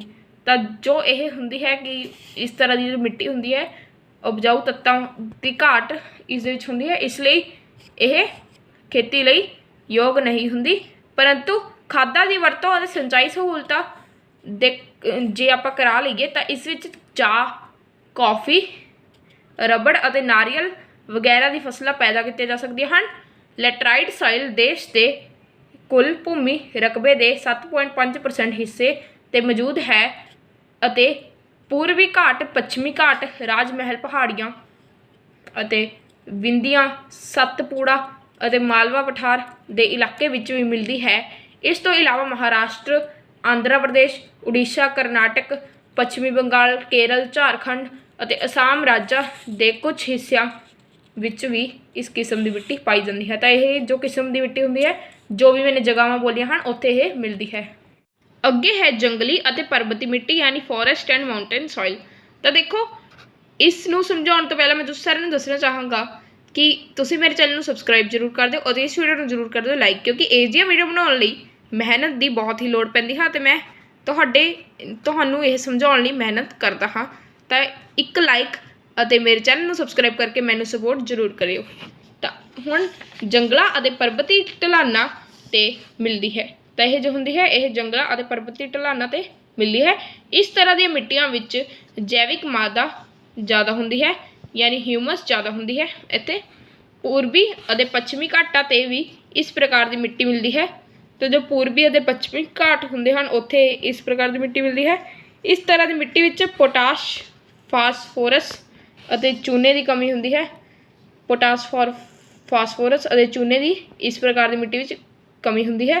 ਇਸ ਲਈ ਇਸ ਵਿੱਚ ਫਸਲਾਂ ਪੈਦਾ ਕਰਨ ਲਈ ਖਾਦਾਂ ਦੀ ਲੋੜ ਹੁੰਦੀ ਹੈ। ਤਾਂ ਆਪਾਂ ਨੂੰ ਖਾਦਾਂ ਦੀ ਲੋੜ ਪੈਂਦੀ ਹੈ ਜੇ ਆਪਾਂ ਫੋਰੈਸਟ ਅਤੇ ਮਾਊਂਟੇਨ ਸੋਇਲ ਵਿੱਚ ਕੁਝ ਉਗਾਉਣਾ ਹੋਵੇ। ਮਾਰੂਥਲੀ ਮਿੱਟੀ ਯਾਨੀ ਡੈਜ਼ਰਟ ਸੋਇਲ। ਇਹ ਮਿੱਟੀ ਰਾਜਸਥਾਨ, ਪੰਜਾਬ ਅਤੇ ਹਰਿਆਣਾ ਦੇ ਕੁਝ ਇਲਾਕਿਆਂ ਵਿੱਚ ਮਿਲਦੀ ਹੈ। ਤਾਂ ਡੈਜ਼ਰਟ ਸੋਇਲ ਇਹਨਾਂ ਇਲਾਕਿਆਂ ਵਿੱਚ ਮਿਲਦੀ ਹੈ, ਰਾਜਸਥਾਨ, ਪੰਜਾਬ ਅਤੇ ਹਰਿਆਣਾ। ਗੁਜਰਾਤ ਦਾ ਕੁਝ ਇਲਾਕਾ ਵੀ ਮਾਰੂਥਲੀ ਮਿੱਟੀ ਹੇਠ ਆਉਂਦਾ ਹੈ। ਤਾਂ ਗੁਜਰਾਤ ਦੇ ਵਿੱਚ ਵੀ ਇਹ ਥੋੜ੍ਹੀ ਜਿਹੀ ਮਾਰੂਥਲੀ ਮਿੱਟੀ ਹੁੰਦੀ ਹੈ। ਇਹ ਮਿੱਟੀ ਦੇਸ਼ ਦੀ ਭੂਮੀ ਦੇ ਕੁੱਲ ਰਕਬੇ ਦਾ ਲਗਭਗ 4.3% ਹਿੱਸਾ ਬਣਦੀ ਹੈ। ਅਤੇ ਇਹ 4.3% ਹਿੱਸਾ ਹੀ ਹੁੰਦੀ ਹੈ ਕੁੱਲ ਰਕਬੇ ਦੀ ਮਿੱਟੀ ਦਾ। ਇਸ ਮਿੱਟੀ ਵਿੱਚ ਪਾਣੀ ਨੂੰ ਸਮਾਈ ਰੱਖਣ ਦੀ ਸਮਰੱਥਾ ਬਹੁਤ ਹੀ ਘੱਟ ਹੁੰਦੀ ਹੈ। ਤਾਂ ਇਸ ਵਿੱਚ ਪਾਣੀ ਘੱਟ ਹੀ ਸਮਾਇਆ ਜਾ ਸਕਦਾ ਹੈ। ਪਾਣੀ ਜਲਦੀ ਨਾਲ ਹੇਠਾਂ ਨੂੰ ਚਲਾ ਜਾਂਦਾ ਹੈ, ਇਸ ਕਰਕੇ ਇਸ ਤਰ੍ਹਾਂ ਦੀ ਮਿੱਟੀ ਵਿੱਚ ਜ਼ਿਆਦਾ ਪਾਣੀ ਦੀ ਜ਼ਰੂਰਤ ਵਾਲੀਆਂ ਫਸਲਾਂ ਨਹੀਂ ਉਗਾਈਆਂ ਜਾ ਸਕਦੀਆਂ। ਜੌਂ, ਬਾਜਰਾ, ਮੱਕੀ ਅਤੇ ਦਾਲਾਂ ਆਦਿ ਦੀ ਖੇਤੀ ਹੀ ਕੀਤੀ ਜਾ ਸਕਦੀ ਹੈ। ਤਾਂ ਇਹ ਚੀਜ਼ਾਂ ਦੀ ਖੇਤੀ ਕੀਤੀ ਜਾ ਸਕਦੀ ਹੈ। ਰਾਜਸਥਾਨ ਦੇ ਜਿਨ੍ਹਾਂ ਹਿੱਸਿਆਂ ਵਿੱਚ ਪੰਜਾਬ ਤੋਂ ਜਾ ਰਹੀਆਂ ਨਹਿਰਾਂ ਦਾ ਪਾਣੀ ਮਿਲਣਾ ਸ਼ੁਰੂ ਹੋਇਆ ਉੱਥੇ ਅੱਛੀ ਖੇਤੀਬਾੜੀ ਹੋਣੀ ਸ਼ੁਰੂ ਹੋ ਗਈ ਹੈ। ਤਾਂ ਜਿੱਥੇ ਵੀ ਪੰਜਾਬ ਦੀ ਜੋ ਨਹਿਰਾਂ ਹਨ ਉਹ ਜਦ ਰਾਜਸਥਾਨ ਕੋਲ ਪਹੁੰਚਦੀਆਂ ਹਨ ਤਾਂ ਉੱਥੇ ਅੱਛੀ ਖੇਤੀਬਾੜੀ ਹੁੰਦੀ ਹੈ। ਉੱਪਰ ਦੱਸੀਆਂ ਗਈਆਂ ਮਿੱਟੀ ਦੀਆਂ ਕਿਸਮਾਂ ਤੋਂ ਇਲਾਵਾ ਹੋਰ ਵੀ ਕਈ ਕਿਸਮਾਂ ਹਨ, ਜਿਵੇਂ ਕਿ ਦਲਦਲੀ ਮਿੱਟੀ, ਨਮਕ ਅਤੇ ਖਾਰ ਵਾਲੀ ਮਿੱਟੀ, ਤਰਾਈ ਵਾਲੀ ਮਿੱਟੀ ਆਦਿ। ਭੂਮੀ ਦੇ ਕੁੱਲ ਰਕਬੇ ਦੇ ਮੁਕਾਬਲੇ ਇਹਨਾਂ ਕਿਸਮਾਂ ਦੀ ਮਿੱਟੀ ਦੀ ਪ੍ਰਤੀਸ਼ਤਤਾ ਘੱਟ ਹੈ। ਇਹ ਕਿਸਮਾਂ ਭਾਰਤ ਦੇ ਕੁਝ ਕੁ ਭਾਗਾਂ ਵਿੱਚ ਹੀ ਸੀਮਿਤ ਹਨ। ਤਾਂ ਜੋ ਉੱਪਰ ਦੱਸੀਆਂ ਮਿੱਟੀਆਂ ਹਨ ਇਹ ਹੀ ਮਿੱਟੀਆਂ ਨਹੀਂ ਹਨ, ਅਲੱਗ-ਅਲੱਗ ਹੋਰ ਵੀ ਮਿੱਟੀਆਂ ਹੁੰਦੀਆਂ ਹਨ ਜੋ ਕਿ ਮੈਨੂੰ ਦੱਸੀਆਂ ਹਨ, ਯਾਨੀ ਦਲਦਲੀ ਮਿੱਟੀ, ਨਮਕ ਅਤੇ ਖਾਰ ਵਾਲੀ ਮਿੱਟੀ ਆਦਿ। ਤਾਂ ਭੂਮੀ ਦੇ ਜੋ ਕੁੱਲ ਰਕਬਾ ਹੈ ਉਸ ਦੇ ਮੁਕਾਬਲੇ ਇਹਨਾਂ ਦੀ ਜੋ ਪ੍ਰਤੀਸ਼ਤਤਾ ਹੈ ਉਹ ਬਹੁਤ ਹੀ ਘੱਟ ਹੈ ਸਾਡੇ ਇੰਡੀਆ ਦੇ ਵਿੱਚ। ਤਾਂ ਇਹ ਕਿਸਮਾਂ ਭਾਰਤ ਦੇ ਕੁਝ ਕੁ ਭਾਗਾਂ ਵਿੱਚ ਹੀ ਹਨ। ਅੱਗੇ ਹੈ ਮਿੱਟੀ, ਸਾਧਨ ਅਤੇ ਸੰਬੰਧਿਤ ਸਮੱਸਿਆਵਾਂ। ਤਾਂ ਜੋ ਇਸ ਤੋਂ ਸੰਬੰਧਿਤ ਸਮੱਸਿਆਵਾਂ ਹਨ, problems related with soil resource. ਮਿੱਟੀ ਇੱਕ ਇਹੋ ਜਿਹਾ ਸਾਧਨ ਹੈ ਜਿਸ ਤੋਂ ਬਿਨਾਂ ਮਨੁੱਖ ਦਾ ਜੀਵਨ ਅਧੂਰਾ ਹੈ। ਤਾਂ ਮਿੱਟੀ ਤੋਂ ਬਿਨਾਂ ਆਪਣਾ ਜੀਵਨ ਅਧੂਰਾ ਹੈ। ਮਨੁੱਖ ਦਾ ਸਾਰਾ ਖਾਣ ਪੀਣ ਮਿੱਟੀ 'ਤੇ ਹੀ ਨਿਰਭਰ ਕਰਦਾ ਹੈ। ਤਾਂ ਆਪਾਂ ਜੋ ਕੁਛ ਵੀ ਖਾਂਦੇ ਪੀਂਦੇ ਹਾਂ ਉਹ ਮਿੱਟੀ ਤੋਂ ਹੀ ਉੱਗਦਾ ਹੈ। ਖੇਤੀਬਾੜੀ ਵਾਸਤੇ ਮਿੱਟੀ ਉਪਜਾਊ ਹੋਣੀ ਚਾਹੀਦੀ ਹੈ, ਪਰੰਤੂ ਇਸ ਦਾ ਉਪਜਾਉਣ ਬਰਾਬਰ ਨਹੀਂ ਰਹਿੰਦਾ। ਤਾਂ ਜੋ इसका उपजाउण वाली शक्ति हुंदी है वो बराबर नहीं रहिंदी। वो इसलिए नहीं बराबर रहिंदी क्योंकि आपां खादा पाई जाने हाँ ਅਤੇ मिट्टी ਦੀ उपजाउण वाली शक्ति घट ਹੁੰਦੀ ਰਹਿੰਦੀ है। इस ਦਾ ਕਾਰਨ मिट्टी साधन नाल पेश आउंदियां समस्यावां ਹਨ। मिट्टी नाल संबंधित कुछ समस्यावां अगे लिखियां ਹਨ। ਤਾਂ ਅੱਗੇ ਲਿਖੀਆਂ ਹੋਈਆਂ ਸਮੱਸਿਆਵਾਂ ਤਾਂ ਮੈਂ ਤੁਹਾਨੂੰ ਸਾਰਿਆਂ ਨੂੰ ਦੱਸਦਾ ਹਾਂ, ਪਰ ਉਸ ਤੋਂ ਪਹਿਲਾਂ ਮੈਂ ਤੁਹਾਨੂੰ ਸਾਰਿਆਂ ਨੂੰ ਇਹ ਮੈਪ ਦਿਖਾਉਣਾ ਚਾਹੁੰਦਾ ਹਾਂ ਜਿਸ ਵਿੱਚ ਭਾਰਤ ਮਿੱਟੀ ਦੀਆਂ ਕਿਸਮਾਂ ਅਲੱਗ-ਅਲੱਗ ਹਨ। ਤਾਂ ਸਭ ਤੋਂ ਪਹਿਲਾਂ ਜਿਵੇਂ ਹੈ ਜਲੌਡੀ ਮਿੱਟੀ, ਤਾਂ ਉਹ ਡਾਰਕ ਗ੍ਰੀਨ ਕਲਰ ਵਿੱਚ ਹੈ। ਤੁਸੀਂ ਇਸ ਪੂਰੇ ਮੈਪ ਦੇ ਵਿੱਚ ਦੇਖ ਸਕਦੇ ਜਲੌਡੀ ਮਿੱਟੀ ਕਿੱਥੇ ਹੈ। ਅੱਗੇ जो ये ग्रे कलर है यानी ब्लैक कलर है वो काली मिट्टी है, तो तुसीं काली मिट्टी भी देख सकते हो। अगे लाल मिट्टी है ऑरेंज कलर विच, तुसीं इसनूं भी देख सकते हो। पंजाब विच तो जलौडी मिट्टी है अते लैटरॉइड मिट्टी वो भी तुसीं देख सकते हो। अगे है मारूथली मिट्टी, जो मारूथली मिट्टी है वो सिर्फ और सिर्फ कुछ ही जगह पर है जो कि इत्थे है। ਅਤੇ ਹੋਰ जंगली ਅਤੇ पर्वती मिट्टी, जंगली ਅਤੇ पर्वती मिट्टी है वो है येलो रंग की। ਤਾਂ जो समस्यावां ਹਨ ਉਹ ਹਨ मिट्टी का खुर जाना, मिट्टी की उपजाऊ शक्ति का घट होना, मिट्टी का रेतलापन, सेम की समस्या, मिट्टी विच तेजाबी ਜਾਂ ਖਾਰਾਪਨ, मिट्टी की समर्था तो वध वरतों, मिट्टी ते पानी का खड़ा रहना यानी दलदल आदि। तो देखो मिट्टी की साम संभाल यानी सॉइल कंजरवेशन किवें हो सकती है। मिट्टी साधन की महत्ता नूं देखते हुए सानू इस वडमुले साधन नूं बचा के रखना चाहिए है। तो इसनूं आपां नूं बचा के रखना चाहिए है। इसनूं पेश आ रही मुश्किलों का हल कढ़ना चाहिए है तो मिट्टी नूं खुरन तो बचाना चाहिए है। तो मिट्टी नूं गायब होने तो आपां नूं बचाना चाहिए है। जो इसनूं मुश्किल आ रहे हैं उस तो भी आपां नूं इसनूं बचाना चाहिए है। पहाड़ों दी ढलानां उत्ते रुख ਤੇ पौधे लाने चाहिए हैं, यानी जो भारत पहाड़ों की ढलानां हैं उत्थे भी आपां नूं रुख ते पौधे लगाने चाहिए हैं तां जो पानी की तेज़ चाल नूं रोकिया जाए। पानी की जो तेज़ चाल हुंदी है उसनूं रोकिया जा सकता है। वाधू पानी का निकास करके मिट्टी नूं सेम की समस्या तो मुक्त कराना चाहिए है। तो जे आपां वाधू पानी का निकास करांगे तो मिट्टी की जो सेम की समस्या होगी वो मुक्त हो जाएगी। हड़ां नूं नदियां ते बन्न ला के रोकना चाहिए है। तो जो हड़ होंदे हैं उसनूं नदियां ते बन्न लगाना चाहिए है ताकि हड़ रुक सकन अते हड़ां दे रुकन दे नाल मिट्टी खुरन तो भी बच जाएगी अते नदियां दे आस पास फजूल पई भूमि खेती योग हो जाएगी। तो यह लाइन तो तुहानूं समझ आ गई होगी। खेती के गलत तरीके भी मिट्टी नूं कमज़ोर करते हैं, इसलिए ज़रूरी है कि खेती करन लई अच्छे ढंग तरीके वरते जाण। तो जो चंगे ढंग तरीके होण यानी कई लोगों को नॉलेज नहीं होंदी कि खेती किवें करते हैं अते वो अपने ही तरीके बनाउण लग जाते हैं, पर आपां नूं जो यानी पहला एक्सपीरियंसड ढंग तरीके हैं किसी एक्सपर्ट तो आपां नूं पुछ के खेती करनी चाहिए है। जेकर असीं मिट्टी की वरतों बड़ी समझदारी नाल अते संभल के करांगे तो मिट्टी की उपजाऊ शक्ति बहुत लंबे समय तक कायम रह सकती है। यह लाइन भी तुहानूं समझ आ गई होगी। अगे है पानी साधन यानी वाटर रिसोर्स। पानी एक बहुत ही कीमती और महत्वपूर्ण साधन है। धरती उपर जेकर जीवन है तो इस पानी की होंद करके ही है। जे पानी हुंदा है तो ही धरती उत्ते जीवन है और यह बहुत ही जरूरी है। पानी साधन का कोई बदलवा हल नहीं है, यानी जे आप पानी की जगह तो कुछ होर लभीए तो वह नहीं आ सकता। पानी मनुख दियाँ बहुत सारिया लोड़ां पूरियां करता है। तो जो पानी है वह बहुत ही ज़्यादा लोड़ां पूरियां कर सकता है मनुख दियाँ। पानी पीण दे नाल नाल नहाउण धोण खेतीबाड़ी उद्योग अते कई होर क्रियावां विच उपयोग हुंदा है। तो पानी जो यानी पीण दे नाल नाल पीण दे विच काम आउंदा ही है अते नहाउण धोण आदि विच भी उपयोग आंदा है। धरती का 71% हिस्सा पानी है। धरती नूं पानी ग्रह भी आख्या जाता है। तो धरती नूं पानी ग्रह भी आख्या जाता है। तो धरती का 71% हिस्सा पानी है। तो धरती उपर पानी की वंड किवें है? समुंदर, सागर और नमकीन पानी वाली झीलां जो कि हैं 97.20%, बर्फीलियां चोटियां और ग्लेशियर ये हैं 2.15%, झीलां दरिया और नाले जो कि हैं 0.0085%, वायुमंडल और जीवमंडल विच पानी तो यह है 0.0015%, धरती हेठला जां जमीनी पानी तो वह है 0.64%। अगे संसार विच पानी की वरतों। मनुख अलग अलग क्रियावां वास्ते पानी की वरतों करता है। खेतीबाड़ी वास्ते लगभग 93% 93.37% ਪਾਣੀ ਦੀ ਵਰਤੋਂ ਕੀਤੀ ਜਾਂਦੀ ਹੈ। ਤਾਂ ਜੇ ਆਪਾਂ ਨੇ ਖੇਤੀਬਾੜੀ ਕਰਨੀ ਹੁੰਦੀ ਹੈ ਤਾਂ 93.37% ਜੋ ਸਿਰਫ ਅਤੇ ਸਿਰਫ ਪਾਣੀ ਦੀ ਹੀ ਵਰਤੋਂ ਕੀਤੀ ਜਾਂਦੀ ਹੈ। ਪਿੰਡਾਂ ਅਤੇ ਸ਼ਹਿਰਾਂ ਨੂੰ ਪਾਣੀ ਦੀ ਸਪਲਾਈ ਕੁੱਲ ਵਰਤੋਂ ਦਾ 3.73% ਹੈ। ਤਾਂ ਜੋ ਪਿੰਡਾਂ ਅਤੇ ਸ਼ਹਿਰਾਂ ਨੂੰ ਪਾਣੀ ਦੀ ਸਪਲਾਈ ਹੁੰਦੀ ਹੈ ਉਹ ਸਿਰਫ ਅਤੇ ਸਿਰਫ 3.73% ਹੁੰਦੀ ਹੈ। ਉਦਯੋਗ ਅਤੇ ਬਿਜਲੀ ਪੈਦਾ ਕਰਨ ਲਈ ਅਤੇ ਪਸ਼ੂਆਂ ਦੀ ਵਰਤੋਂ ਲਈ 1.26% ਅਤੇ 1.08% ਪਾਣੀ ਦੀ ਵਰਤੋਂ ਹੁੰਦੀ ਹੈ। ਬਾਕੀ ਹੋਰ ਕਈ ਤਰ੍ਹਾਂ ਦੀ ਵਰਤੋਂ ਲਈ ਕੇਵਲ ਅੱਧਾ ਕੁ ਪ੍ਰਤੀਸ਼ਤ ਪਾਣੀ ਹੀ ਵਰਤਿਆ ਜਾਂਦਾ ਹੈ।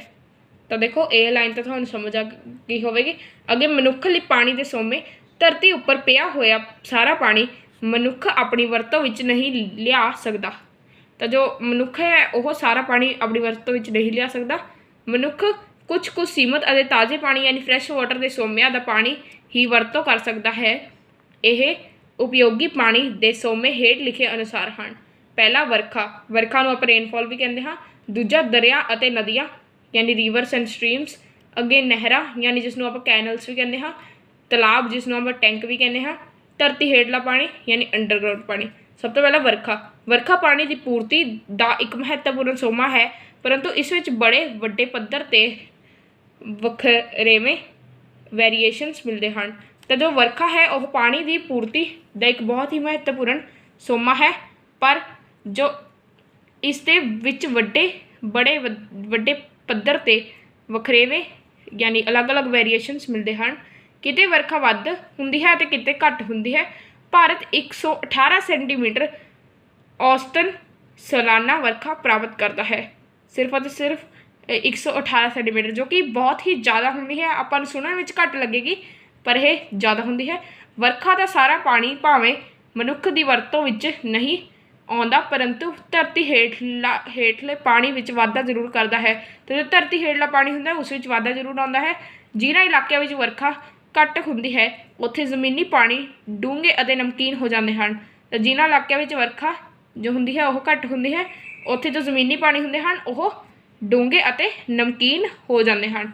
ਅੱਗੇ ਦਰਿਆ ਅਤੇ ਨਦੀਆਂ। ਦਰਿਆਵਾਂ ਅਤੇ ਨਦੀਆਂ ਨੇ ਮਨੁੱਖ ਦੇ ਵਿਕਾਸ ਵਿੱਚ ਸ਼ੁਰੂ ਤੋਂ ਹੀ ਬਹੁਤ ਯੋਗਦਾਨ ਪਾਇਆ ਹੈ। ਤਾਂ ਜੋ ਦਰਿਆਵਾਂ ਅਤੇ ਨਦੀਆਂ ਹਨ ਉਹਨਾਂ ਨੇ ਮਨੁੱਖ ਦੇ ਵਿਕਾਸ ਲਈ ਬਹੁਤ ਹੀ ਯੋਗਦਾਨ ਪਾਇਆ ਹੈ। ਪੁਰਾਣੇ ਸਮਿਆਂ ਤੋਂ ਹੀ ਇਹਨਾਂ ਦਰਿਆਵਾਂ ਅਤੇ ਨਦੀਆਂ ਦੇ ਆਸ-ਪਾਸ ਹੀ ਮਨੁੱਖੀ ਬਸੇਰੇ ਦੀ ਸ਼ੁਰੂਆਤ ਹੋਈ ਹੈ। ਤਾਂ ਜਿਵੇਂ ਤੁਹਾਨੂੰ ਹਿਸਟਰੀ ਵਿੱਚ ਪੜ੍ਹਿਆ ਹੋਵੇਗਾ ਤਾਂ ਜਦ ਹੀ ਯਾਨੀ ਪਹਿਲਾਂ ਹਿਊਮਨ ਸੈਟਲਮੈਂਟਸ ਜੋ ਹੁੰਦੀ ਸਨ ਉਹ ਦਰਿਆ ਅਤੇ ਨਦੀਆਂ ਕੋਲ ਹੀ ਹੁੰਦੀ ਸੀ। ਇਹਨਾਂ ਦਰਿਆਵਾਂ ਜਾਂ ਨਦੀਆਂ ਨੂੰ ਦੋ ਹਿੱਸਿਆਂ ਵਿੱਚ ਵੰਡਿਆ ਜਾ ਸਕਦਾ ਹੈ। ਤਾਂ ਇਹ ਆਪਾਂ ਦੋ ਹਿੱਸਿਆਂ ਵਿੱਚ ਵੰਡੇ ਜਾ ਸਕਦੇ ਹਨ, ਜਿਵੇਂ ਕਿ ਪਹਿਲਾ ਹੈ ਬਰਫ਼ ਦੇ ਪਿਘਲਣ 'ਤੇ ਜੋ ਨਿਕਲਦੇ ਹਨ, ਦੂਜਾ ਸਾਰਾ ਸਾਲ ਚੱਲਦੇ ਰਹਿੰਦੇ ਹਨ। ਤਾਂ ਇਹ ਸਾਰਾ ਸਾਲ ਚੱਲਦੇ ਰਹਿੰਦੇ ਹਨ। ਦੂਸਰੇ ਹੁੰਦੇ ਹਨ ਜੋ ਮੌਸਮੀ ਜਾਂ ਬਰਸਾਤ ਦੇ ਪਾਣੀ 'ਤੇ ਨਿਰਭਰ ਕਰਨ ਵਾਲੇ ਹਨ। ਅੱਗੇ ਬਹੁਤ ਥਾਵਾਂ 'ਤੇ ਮਨੁੱਖ ਨੇ ਨਦੀਆਂ ਅਤੇ ਦਰਿਆਵਾਂ 'ਤੇ ਬੰਨ੍ਹ ਲਗਾ ਕੇ ਆਪਣੀ ਜ਼ਰੂਰਤ ਲਈ ਨਹਿਰਾਂ ਦਾ ਨਿਰਮਾਣ ਕੀਤਾ ਹੈ। ਇਹਨਾਂ ਨਹਿਰਾਂ ਦਾ ਪਾਣੀ ਖੇਤੀਬਾੜੀ ਲਈ, ਸਿੰਚਾਈ ਅਤੇ ਮਨੁੱਖ ਦੇ ਹੋਰ ਕੰਮਾਂ ਲਈ ਵਰਤਿਆ ਜਾਂਦਾ ਹੈ। ਇਹਨਾਂ ਨਹਿਰਾਂ ਦੇ ਨਿਰਮਾਣ ਨਾਲ ਖੇਤੀਬਾੜੀ ਦੀ ਨੁਹਾਰ ਹੀ ਬਦਲ ਗਈ ਹੈ।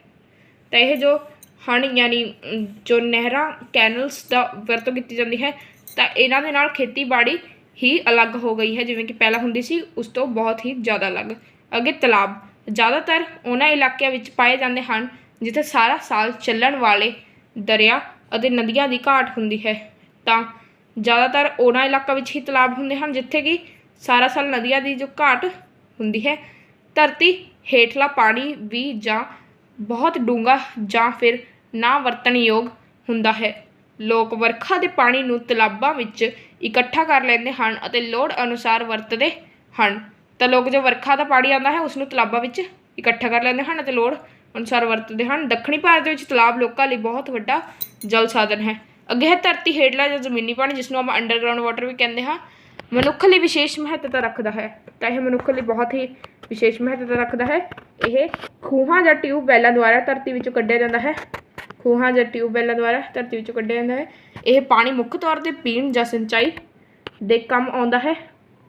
ਜ਼ਮੀਨ ਹੇਠਲਾ ਪਾਣੀ ਧਰਤੀ ਦੇ ਹੇਠਾਂ ਚਟਾਨਾਂ ਦੀ ਬਣਤਰ ਅਤੇ ਉਸ ਇਲਾਕਿਆਂ ਵਿੱਚ ਵਰਖਾ ਦੀ ਮਾਤਰਾ 'ਤੇ ਨਿਰਭਰ ਕਰਦਾ ਹੈ। ਤਾਂ ਜੋ ਜ਼ਮੀਨ ਦੇ ਹੇਠਾਂ ਦਾ ਪਾਣੀ ਹੁੰਦਾ ਹੈ ਉਹ ਸਿਰਫ ਅਤੇ ਸਿਰਫ ਧਰਤੀ ਦੇ ਹੇਠਾਂ ਜੋ ਚਟਾਨਾਂ ਦੀ ਬਣਤਰ ਹੋਵੇ ਜਾਂ ਉਸ ਇਲਾਕੇ ਵਿੱਚ ਜੋ ਵਰਖਾ ਦੀ ਮਾਤਰਾ ਹੋਵੇ ਉਸ ਦੇ ਉੱਤੇ ਹੀ ਨਿਰਭਰ ਕਰਦਾ ਹੈ। ਤਾਂ ਅੱਗੇ ਪਾਣੀ ਦੀ ਸਾਂਭ ਸੰਭਾਲ ਯਾਨੀ ਕੰਜ਼ਰਵੇਸ਼ਨ ਆਫ ਵਾਟਰ। ਪਾਣੀ ਦੀ ਮਨੁੱਖੀ ਜੀਵਨ ਵਿੱਚ ਮਹੱਤਤਾ ਵੇਖਦੇ ਹੋਏ ਇਸ ਦੀ ਸਾਂਭ ਸੰਭਾਲ ਬਹੁਤ ਹੀ ਜ਼ਰੂਰੀ ਹੈ। ਤਾਂ ਜੇ ਆਪਾਂ ਮਨੁੱਖੀ ਜੀਵਨ ਵਿੱਚ ਇਸ ਦੀ ਮਹੱਤਤਾ ਦੇਖ ਲਈਏ ਯਾਨੀ ਇਸ ਦੀ ਜ਼ਰੂਰਤ ਦੇਖ ਲਈਏ ਤਾਂ ਇਸ ਦੀ ਸਾਂਭ ਸੰਭਾਲ ਆਪਾਂ ਨੂੰ ਜ਼ਰੂਰ ਕਰਨੀ ਪਵੇਗੀ। ਸਭ ਤੋਂ ਜ਼ਰੂਰੀ ਗੱਲ ਇਹ ਹੈ ਕਿ ਪਾਣੀ ਨੂੰ ਲੋੜ ਜ਼ਿਆਦਾ ਨਾ ਵਰਤਿਆ ਜਾਵੇ, ਯਾਨੀ ਲੋੜ ਤੋਂ ਜ਼ਿਆਦਾ ਕਦੇ ਵੀ ਪਾਣੀ ਨੂੰ ਨਹੀਂ ਵਰਤਣਾ ਚਾਹੀਦਾ। ਸਿੰਚਾਈ ਲੋੜ ਅਨੁਸਾਰ ਹੀ ਕੀਤੀ ਜਾਵੇ। ਸਿੰਚਾਈ ਲਈ ਨਵੇਂ ਤਰੀਕਿਆਂ ਜਿਵੇਂ ਕਿ ਫੁਹਾਰੇ ਯਾਨੀ ਸਪ੍ਰਿੰਕਲਸ ਆਦਿ ਦੀ ਵਰਤੋਂ ਕੀਤੀ ਜਾਵੇ। ਕਈ ਡ੍ਰਿਪ ਇਰੀਗੇਸ਼ਨ ਅਤੇ ਸਪ੍ਰਿੰਕਲਸ ਅੱਜ ਕੱਲ੍ਹ ਆਉਂਦੇ ਹਨ, ਉਹਨਾਂ ਦੇ ਨਾਲ ਇਹ ਘੱਟ ਪਾਣੀ ਦੀ ਵਰਤੋਂ ਹੁੰਦੀ ਹੈ। ਵਰਖਾ ਦੇ ਪਾਣੀ ਨੂੰ ਬੰਨ ਬਣਾ ਕੇ ਜਮ੍ਹਾਂ ਕਰਕੇ ਬਾਅਦ ਵਿੱਚ ਵਰਤਿਆ ਜਾ ਸਕਦਾ ਹੈ। ਤਾਂ ਜੋ ਵਰਖਾ ਦਾ ਪਾਣੀ ਹੈ ਉਸਨੂੰ ਬਾਅਦ ਵਿੱਚ ਵੀ ਵਰਤਿਆ ਜਾ ਸਕਦਾ ਹੈ। ਵਰਖਾ ਦੇ ਪਾਣੀ ਨੂੰ ਜ਼ਮੀਨੀ ਬੋਰਾਂ ਰਾਹੀਂ ਜ਼ਮੀਨੀ ਪਾਣੀ ਦਾ ਪੱਧਰ ਉੱਚਾ ਚੁੱਕਣ ਵਾਸਤੇ ਵੀ ਇਸਤੇਮਾਲ ਕੀਤਾ ਜਾ ਸਕਦਾ ਹੈ। ਤਾਂ ਜੇ ਆਪਾਂ ਨੇ ਜੋ ਜ਼ਮੀਨੀ ਬੋਰਾਂ ਹੁੰਦੀਆਂ ਹਨ ਉਸਨੂੰ ਜੇ ਉੱਚਾ ਕਰਨਾ ਹੋਵੇ ਬੋਰਵੈਲਾਂ ਨੂੰ ਤਾਂ ਵੀ ਇਸ ਦੀ ਇਸਤੇਮਾਲ ਕੀਤਾ ਜਾਂਦਾ ਹੈ। ਲੋੜ ਪੈਣ 'ਤੇ ਪਾਣੀ ਦੀ ਦੁਬਾਰਾ ਵਰਤੋਂ ਯਾਨੀ ਰੀਸਾਈਕਲਿੰਗ ਵੀ ਕੀਤੀ ਜਾ ਸਕਦੀ ਹੈ। ਯਾਨੀ ਜੇ ਕੋਈ ਤੁਸੀਂ ਆਪਣੇ ਭਾਂਡੇ ਮਾਂਜ ਰਹੇ ਹੋ ਤਾਂ ਉਸੇ ਪਾਣੀ ਨੂੰ ਤੁਸੀਂ ਜੋ ਭਾਂਡੇ ਮਾਂਜਣ ਵਿੱਚ ਪਾਣੀ ਕੰਮ ਆਇਆ ਹੈ ਉਸਨੂੰ ਤੁਸੀਂ ਆਪਣੇ ਪਲਾਂਟਸ ਨੂੰ ਦੇ ਸਕਦੇ ਹੋ ਜਾਂ ਆਪਣਾ ਫਰਸ਼ ਧੋ ਸਕਦੇ ਹੋ। ਸੀਵਰੇਜ ਜਾਂ ਪਾਣੀ ਸਾਫ਼ ਕਰਕੇ ਸਿੰਚਾਈ ਲਈ ਵਰਤਿਆ ਜਾ ਸਕਦਾ ਹੈ। ਤਾਂ ਜੋ ਕਈ ਹੁੰਦੇ ਹਨ ਯਾਨੀ ਵੇਸਟ ਵਾਟਰ ਟਰੀਟਮੈਂਟ ਪਲਾਂਟ, ਉੱਥੇ ਸੀਵਰੇਜ ਦਾ ਪਾਣੀ ਸਾਫ਼ ਕੀਤਾ ਜਾਂਦਾ ਹੈ। ਮੁੱਕਦੀ ਗੱਲ ਇਹ ਹੈ ਕਿ ਸਾਨੂੰ ਪਾਣੀ ਦਾ ਇਸਤੇਮਾਲ ਇਸ ਤਰ੍ਹਾਂ ਕਰਨਾ ਚਾਹੀਦਾ ਹੈ ਕਿ ਧਰਤੀ ਉੱਪਰਲੇ ਜੀਵਾਂ ਅਤੇ ਪੌਦਿਆਂ ਨੂੰ ਪਾਣੀ ਦੀ ਘਾਟ ਦਾ ਕੋਈ ਖਤਰਾ ਵੀ ਪੈਦਾ ਨਾ ਹੋ ਜਾਵੇ। ਤਾਂ ਆਪਾਂ ਨੂੰ ਇਸ ਨੂੰ ਇਸ ਤਰ੍ਹਾਂ ਇਸਤੇਮਾਲ ਕਰਨਾ ਚਾਹੀਦਾ ਹੈ ਕਿ ਕਦੇ ਵੀ ਇਹ ਖਤਮ ਹੋਣ ਦੀ ਕਗਾਰ 'ਤੇ ਨਾ ਆਵੇ। ਚੌਥਾ, ਕੁਦਰਤੀ ਬਨਸਪਤੀ ਯਾਨੀ ਜਿਸ ਨੂੰ ਆਪਾਂ ਨੈਚੁਰਲ ਵੈਜੀਟੇਸ਼ਨ ਵੀ ਕਹਿੰਦੇ ਹਾਂ। ਕੁਦਰਤੀ ਬਨਸਪਤੀ ਕੁਦਰਤ ਦੀ ਦੇਣ ਹੈ ਅਤੇ ਨਵਿਆਉਣਯੋਗ ਸਾਧਨਾਂ ਦੀ ਸ਼੍ਰੇਣੀ ਵਿੱਚ ਸ਼ਾਮਿਲ ਹੈ। ਕੁਦਰਤੀ ਬਨਸਪਤੀ ਜਲਵਾਯੂ, ਮਿੱਟੀ ਅਤੇ ਜੈਵਿਕ ਤੱਤਾਂ ਯਾਨੀ ਬਾਇਓਟਿਕ ਫੈਕਟਰਸ 'ਤੇ ਨਿਰਭਰ ਕਰਦੀ ਹੈ।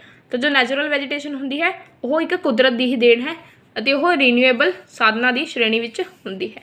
ਤਾਂ ਜੋ ਕੁਦਰਤੀ ਬਨਸਪਤੀ ਹੁੰਦੀ ਹੈ ਯਾਨੀ ਨੈਚੁਰਲ ਵੈਜੀਟੇਸ਼ਨ ਹੁੰਦੀ ਹੈ ਉਹ ਮਿੱਟੀ, ਜੈਵਿਕ ਤੱਤਾਂ ਯਾਨੀ ਬਾਇਓਟਿਕ ਜੋ ਫੈਕਟਰਸ ਹੁੰਦੇ ਹਨ ਉਹਨਾਂ 'ਤੇ ਹੀ ਨਿਰਭਰ ਕਰਦੀ ਹੈ। ਇਹਨਾਂ ਤੱਤਾਂ ਵਿੱਚ ਜਲਵਾਯੂ ਸਭ ਤੋਂ ਮਹੱਤਵਪੂਰਨ ਹੈ। ਤਾਂ ਜੋ ਜਲਵਾਯੂ ਉਹ ਸਭ ਤੋਂ ਜ਼ਿਆਦਾ ਮਹੱਤਵਪੂਰਨ ਹੈ। ਜਲਵਾਯੂ ਮੁੱਖ ਤੌਰ 'ਤੇ ਨਮੀ, ਵਰਖਾ ਅਤੇ ਤਾਪਮਾਨ ਦਾ ਸੁਮੇਲ ਹੈ। ਤਾਂ ਜੋ ਜਲਵਾਯੂ ਹੁੰਦਾ ਹੈ ਉਹ ਨਮੀ ਯਾਨੀ ਵਰਖਾ ਅਤੇ ਤਾਪਮਾਨ ਦਾ ਸੁਮੇਲ ਹੁੰਦਾ ਹੈ ਯਾਨੀ ਉਸ ਦਾ ਮੇਲ ਹੁੰਦਾ ਹੈ। ਬਨਸਪਤੀ ਦਾ ਵਿਕਾਸ ਤਾਪਮਾਨ ਅਤੇ ਨਮੀ ਕਰਕੇ ਹੀ ਹੁੰਦਾ ਹੈ। ਇਹ ਲਾਈਨ ਤੁਹਾਨੂੰ ਸਮਝ ਆ ਜਾਈ ਹੋਵੇਗੀ। ਉਦਾਹਰਨ ਦੇ ਤੌਰ 'ਤੇ ਜ਼ਿਆਦਾ ਵਰਖਾ ਅਤੇ ਉੱਚੇ ਤਾਪਮਾਨ ਵਾਲੇ ਇਲਾਕਿਆਂ ਵਿੱਚ ਭੂ ਮੱਧ ਰੇਖੀ ਜੰਗਲਾਂ ਯਾਨੀ ਇਕੁਆਟੋਰੀਅਲ ਫੋਰੈਸਟ ਵਰਗੇ ਬਹੁਤ ਹੀ ਸੰਘਣੇ ਜੰਗਲ ਮਿਲਦੇ ਹਨ। ਤਾਂ ਜਿੱਥੇ ਜੋ ਤਾਪਮਾਨ ਉੱਚੇ ਹੁੰਦੇ ਹਨ ਅਤੇ ਨਾਲ ਹੀ ਜ਼ਿਆਦਾ ਵਰਖਾ ਹੁੰਦੀ ਹਨ ਉੱਥੇ ਤੁਹਾਨੂੰ ਇਕੁਆਟੋਰੀਅਲ ਫੋਰੈਸਟ ਯਾਨੀ ਜਿਸ ਨੂੰ ਆਪਾਂ ਟ੍ਰੋਪੀਕਲ ਡਿਸੀਡੀਅਸ ਫੋਰੈਸਟ ਵੀ ਕਹਿੰਦੇ ਹਾਂ ਉਹ ਮਿਲ ਜਾਂਦੇ ਹਨ। ਸੰਸਾਰ ਦੇ ਅਲੱਗ-ਅਲੱਗ ਭਾਗਾਂ ਵਿੱਚ ਭਿੰਨ ਪ੍ਰਕਾਰ ਦੀ ਬਨਸਪਤੀ ਮਿਲਦੀ ਹੈ। ਤਾਂ ਅਲੱਗ-ਅਲੱਗ ਪ੍ਰਕਾਰ ਦੀ ਵੈਜੀਟੇਸ਼ਨ ਮਿਲਦੀ ਹੈ। ਬਨਸਪਤੀ ਦੀ ਕਿਸਮ ਮੁੱਖ ਤੌਰ 'ਤੇ ਜਲਵਾਯੂ, ਮਿੱਟੀ ਦੀ ਕਿਸਮ ਅਤੇ ਕਿਸੇ ਸਥਾਨ ਦੀ ਸਮੁੰਦਰੀ ਤਲ ਤੋਂ ਉਚਾਈ 'ਤੇ ਨਿਰਭਰ ਕਰਦੀ ਹੈ। ਤਾਂ ਜਿਵੇਂ ਕਿ ਜੋ ਜਲਵਾਯੂ ਹੋਊਗਾ ਉੱਥੇ ਅਤੇ ਜੋ ਮਿੱਟੀ ਦੀ ਕਿਸਮ ਹੋਊਗੀ, ਜੋ ਸਥਾਨ ਹੋਵੇਗਾ ਅਤੇ ਨਾਲ ਹੀ ਸਮੁੰਦਰੀ ਤਲ ਤੋਂ ਕਿੰਨੀ ਉਚਾਈ ਹੋਵੇਗੀ ਉਸ ਦੇ ਉੱਤੇ ਅਲੱਗ-ਅਲੱਗ ਬਨਸਪਤੀ ਨਿਰਭਰ ਕਰਦੀ ਹੈ। ਕੁਦਰਤੀ ਬਨਸਪਤੀ ਨੂੰ ਜੰਗਲਾਂ ਦਾ ਨਾਮ ਵੀ ਦਿੱਤਾ ਜਾਂਦਾ ਹੈ ਅਤੇ ਇਹ ਮਨੁੱਖ ਦੀਆਂ ਅਨੇਕਾਂ ਹੀ ਜ਼ਰੂਰਤਾਂ ਨੂੰ ਪੂਰਾ ਕਰਦੀ ਹੈ। ਤਾਂ ਕੁਦਰਤੀ ਬਨਸਪਤੀ ਨੂੰ ਜੰਗਲ ਵੀ ਕਿਹਾ ਜਾਂਦਾ ਹੈ ਅਤੇ ਇਹ ਬਹੁਤ ਹੀ ਜ਼ਿਆਦਾ ਜ਼ਰੂਰਤਾਂ ਪੂਰੀ ਕਰਦੀ ਹੈ ਜੋ ਮਨੁੱਖ ਦੀ ਲੋੜਾਂ ਹੁੰਦੀਆਂ ਹਨ। ਲੱਕੜ ਦੀ ਵਰਤੋਂ ਬਾਲਣ ਤੋਂ ਲੈ ਕੇ ਵੱਡੇ ਉਦਯੋਗਾਂ ਵਿੱਚ ਹੁੰਦੀ ਹੈ ਜੋ ਸਾਨੂੰ ਬਨਸਪਤੀ ਤੋਂ ਹੀ ਪ੍ਰਾਪਤ ਹੁੰਦੀ ਹੈ। ਬਨਸਪਤੀ ਹੀ ਸਾਨੂੰ ਲੱਕੜ ਪ੍ਰਾਪਤ ਕਰਾਉਂਦੀ ਹੈ ਅਤੇ ਇਸ ਦੇ ਨਾਲ ਬਹੁਤ ਹੀ ਚੀਜ਼ਾਂ ਬਣਦੀਆਂ ਹਨ। ਕਈ ਤਰ੍ਹਾਂ ਦੇ ਫਲ, ਦਵਾਈਆਂ ਅਤੇ ਹੋਰ ਪਦਾਰਥ ਸਾਨੂੰ ਜੰਗਲਾਂ ਜਾਂ ਬਨਸਪਤੀ ਤੋਂ ਹੀ ਪ੍ਰਾਪਤ ਹੁੰਦੇ ਹਨ। ਬਨਸਪਤੀ ਅਤੇ ਜੰਗਲ ਹੀ ਸਾਨੂੰ ਕਈ ਤਰ੍ਹਾਂ ਦੇ ਫਲ, ਦਵਾਈਆਂ ਪ੍ਰਾਪਤ ਕਰਾਉਂਦੇ ਹਨ। ਵਰਖਾ ਲਿਆਉਣ ਵਿੱਚ ਵੀ ਜੰਗਲ ਸਹਾਇਤਾ ਕਰਦੇ ਹਨ। ਵਰਖਾ ਲਿਆਉਣ ਵਿੱਚ ਵੀ ਯਾਨੀ ਇਹ ਵਾਲੀ ਲਾਈਨ ਤਾਂ ਤੁਹਾਨੂੰ ਸਮਝ ਆ ਹੀ ਗਈ ਹੋਵੇਗੀ। ਭਾਰਤ ਵਿੱਚ ਵਰਖਾ ਅਤੇ ਤਾਪਮਾਨ ਵਿੱਚ ਅਸਮਾਨਤਾ ਹੋਣ ਕਰਕੇ ਅਲੱਗ-ਅਲੱਗ ਭਾਗਾਂ ਵਿੱਚ ਭਿੰਨ ਪ੍ਰਕਾਰ ਦੀ ਕੁਦਰਤੀ ਬਨਸਪਤੀ ਪਾਈ ਜਾਂਦੀ ਹੈ। ਤਾਂ ਭਾਰਤ ਵਿੱਚ ਵਰਖਾ ਹੁੰਦੀ ਹੈ ਅਤੇ ਤਾਪਮਾਨ ਹੁੰਦੀ ਹੈ, ਉਸ ਕਾਰਨ ਵਾਸਤੇ ਅਲੱਗ-ਅਲੱਗ ਪ੍ਰਕਾਰ ਦੀ ਬਨਸਪਤੀ ਪਾਈ ਜਾਂਦੀ ਹੈ। ਭਾਰਤ ਦੀ ਕੁਦਰਤੀ ਬਨਸਪਤੀ ਜੰਗਲਾਂ ਨੂੰ ਹੇਠ ਲਿਖੇ ਮੁੱਖ ਕਿਸਮਾਂ ਵਿੱਚ ਵੰਡਿਆ ਜਾ ਸਕਦਾ ਹੈ।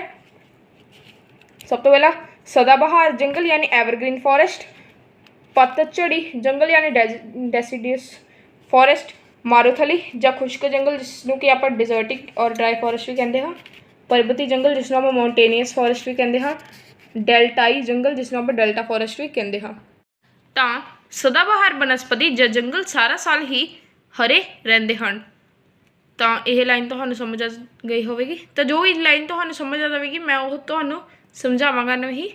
ਇਹਨਾਂ ਦੇ ਪੱਤੇ ਪੂਰੀ ਤਰ੍ਹਾਂ ਨਹੀਂ ਝੜਦੇ। ਤਾਂ ਇਹ ਜੋ ਇਹਨਾਂ ਦੇ ਪੱਤੇ ਹੁੰਦੇ ਹਨ ਉਹ ਪੂਰੀ ਤਰ੍ਹਾਂ ਨਹੀਂ ਝੜਦੇ। ਇਸ ਤਰ੍ਹਾਂ ਦੀ ਬਨਸਪਤੀ ਜ਼ਿਆਦਾ ਵਰਖਾ ਯਾਨੀ 200 ਸੈਂਟੀਮੀਟਰ ਸਾਲਾਨਾ ਵਾਲੇ ਖੇਤਰਾਂ ਵਿੱਚ ਹੁੰਦੀ ਹੈ। ਇਹ ਜੰਗਲ ਜ਼ਿਆਦਾਤਰ ਦੱਖਣੀ ਭਾਰਤ ਦੇ ਪੱਛਮੀ ਤੱਟ, ਬੰਗਾਲ ਅਤੇ ਅਸਾਮ ਦੇ ਉੱਤਰ ਪੂਰਬ ਵਿੱਚ ਅਤੇ ਹਿਮਾਲਿਆ ਦੀਆਂ ਹੇਠਲਾਂ ਢਲਾਨਾਂ 'ਤੇ ਪਾਏ ਜਾਂਦੇ ਹਨ। ਤਾਂ ਇਹ ਇਹਨਾਂ ਜਗ੍ਹਾ 'ਤੇ ਪਾਏ ਜਾਂਦੇ ਹਨ ਜੋ ਵੀ ਮੈਂ ਦੱਸਿਆ ਹੈ।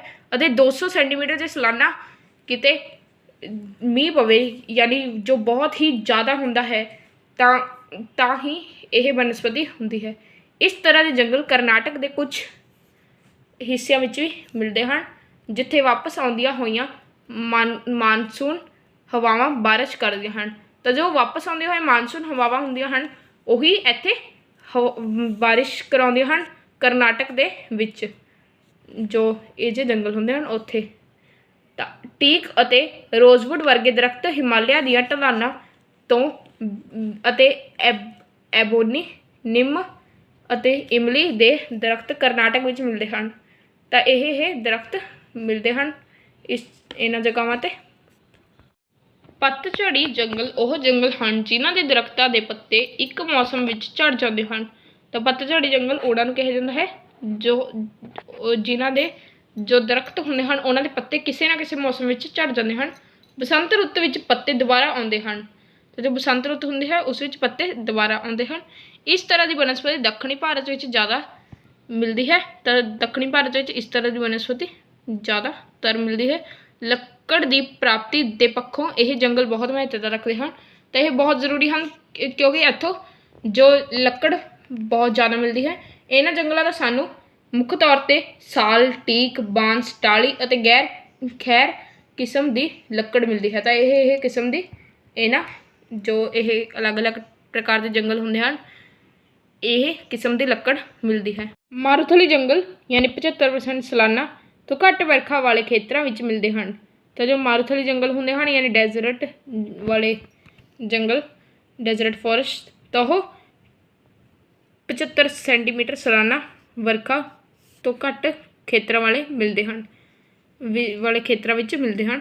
ਵਰਖਾ ਘੱਟ ਹੋਣ ਦੇ ਕਾਰਨ ਬਹੁਤ ਹੀ ਵਿਰਲੀ ਕਿਸਮ ਦੀ ਬਨਸਪਤੀ ਹੁੰਦੀ ਹੈ। ਤਾਂ ਇੱਥੇ ਬਹੁਤ ਹੀ ਵਿਰਲੀ ਕਿਸਮ ਦੀ ਵੈਜੀਟੇਸ਼ਨ ਹੁੰਦੀ ਹੈ। ਰਾਜਸਥਾਨ, ਗੁਜਰਾਤ ਅਤੇ ਹਰਿਆਣਾ ਦੇ ਕੁਝ ਭਾਗਾਂ ਵਿੱਚ ਇਸ ਤਰ੍ਹਾਂ ਦੀ ਬਨਸਪਤੀ ਪਾਈ ਜਾਂਦੀ ਹੈ। ਤਾਂ ਰਾਜਸਥਾਨ, ਗੁਜਰਾਤ ਅਤੇ ਹਰਿਆਣਾ ਵਿੱਚ ਇਸ ਤਰ੍ਹਾਂ ਦੀ ਬਨਸਪਤੀ ਪਾਈ ਜਾਂਦੀ ਹੈ। ਇਹਨਾਂ ਥਾਵਾਂ 'ਤੇ ਸਾਨੂੰ ਜੰਡ, ਖਜੂਰ, ਠੋਹਰਾ ਯਾਨੀ ਕੈਕਟਸ ਅਤੇ ਕੰਡੇਦਾਰ ਝਾੜੀਆਂ ਵੀ ਮਿਲਦੀਆਂ ਹਨ। ਤਾਂ ਇਹ ਜੋ ਪਲਾਂਟਸ ਹਨ ਅਲੱਗ-ਅਲੱਗ ਤਰ੍ਹਾਂ ਦੇ ਇਹ ਮਿਲਦੇ ਹਨ। ਚੰਗੀ ਕਿਸਮ ਦੀ ਲੱਕੜ ਪ੍ਰਾਪਤੀ ਦੇ ਪੱਖੋਂ ਇਸ ਤਰ੍ਹਾਂ ਦੀ ਬਨਸਪਤੀ ਜ਼ਿਆਦਾ ਮਹੱਤਤਾ ਨਹੀਂ ਰੱਖਦੀ। ਤਾਂ ਜੇ ਚੰਗੀ ਕਿਸਮ ਦੀ ਆਪਾਂ ਨੂੰ ਲੱਕੜ ਪ੍ਰਾਪਤ ਕਰਨੀ ਹੋਵੇ ਤਾਂ ਇਹ ਜੋ ਇਸ ਪ੍ਰਕਾਰ ਦੀ ਬਨਸਪਤੀ ਹੈ ਇਸ ਦੀ ਜ਼ਿਆਦਾ ਮਹੱਤਤਾ ਨਹੀਂ ਹੁੰਦੀ। ਅੱਗੇ ਹੈ ਪਰਬਤੀ ਬਨਸਪਤੀ। ਪਰਬਤੀ ਬਨਸਪਤੀ ਸਾਨੂੰ ਪਰਬਤਾਂ ਦੀ ਢਲਾਨਾਂ ਤੋਂ ਮਿਲਦੀ ਹੈ। ਤਾਂ ਜੋ ਪਰਬਤਾਂ ਦੀ ਢਲਾਨਾਂ ਹੁੰਦੀਆਂ ਹਨ ਉੱਥੇ ਇਹ ਬਨਸਪਤੀ ਆਪਾਂ ਨੂੰ ਮਿਲ ਸਕਦੀ ਹੈ। ਅਸਾਮ ਤੋਂ ਲੈ ਕੇ ਕਸ਼ਮੀਰ ਤੱਕ ਇਲਾਕਿਆਂ ਦੀਆਂ ਢਲਾਨਾਂ ਅਨੇਕਾਂ ਹੀ ਪ੍ਰਕਾਰ ਦੇ ਦਰਖਤਾਂ ਨਾਲ ਭਰੀਆਂ ਪਾਈਆਂ ਹਨ। ਤਾਂ ਅਸਾਮ ਤੋਂ ਲੈ ਕੇ ਕਸ਼ਮੀਰ ਤੱਕ ਅਲੱਗ-ਅਲੱਗ ਦਰਖਤ ਹੁੰਦੇ ਹਨ। ਇਹਨਾਂ ਜੋ ਪਰਬਤੀ ਬਨਸਪਤੀ ਹੁੰਦੇ ਹਨ ਉਹਨਾਂ ਦੇ ਵਿੱਚ ਇਹਨਾਂ ਦਰਖਤਾਂ ਦੀ ਲੱਕੜ ਵਰਤੋਂ ਪੱਖ ਤੋਂ ਬਹੁਤ ਹੀ ਮਹੱਤਵਪੂਰਨ ਹੈ।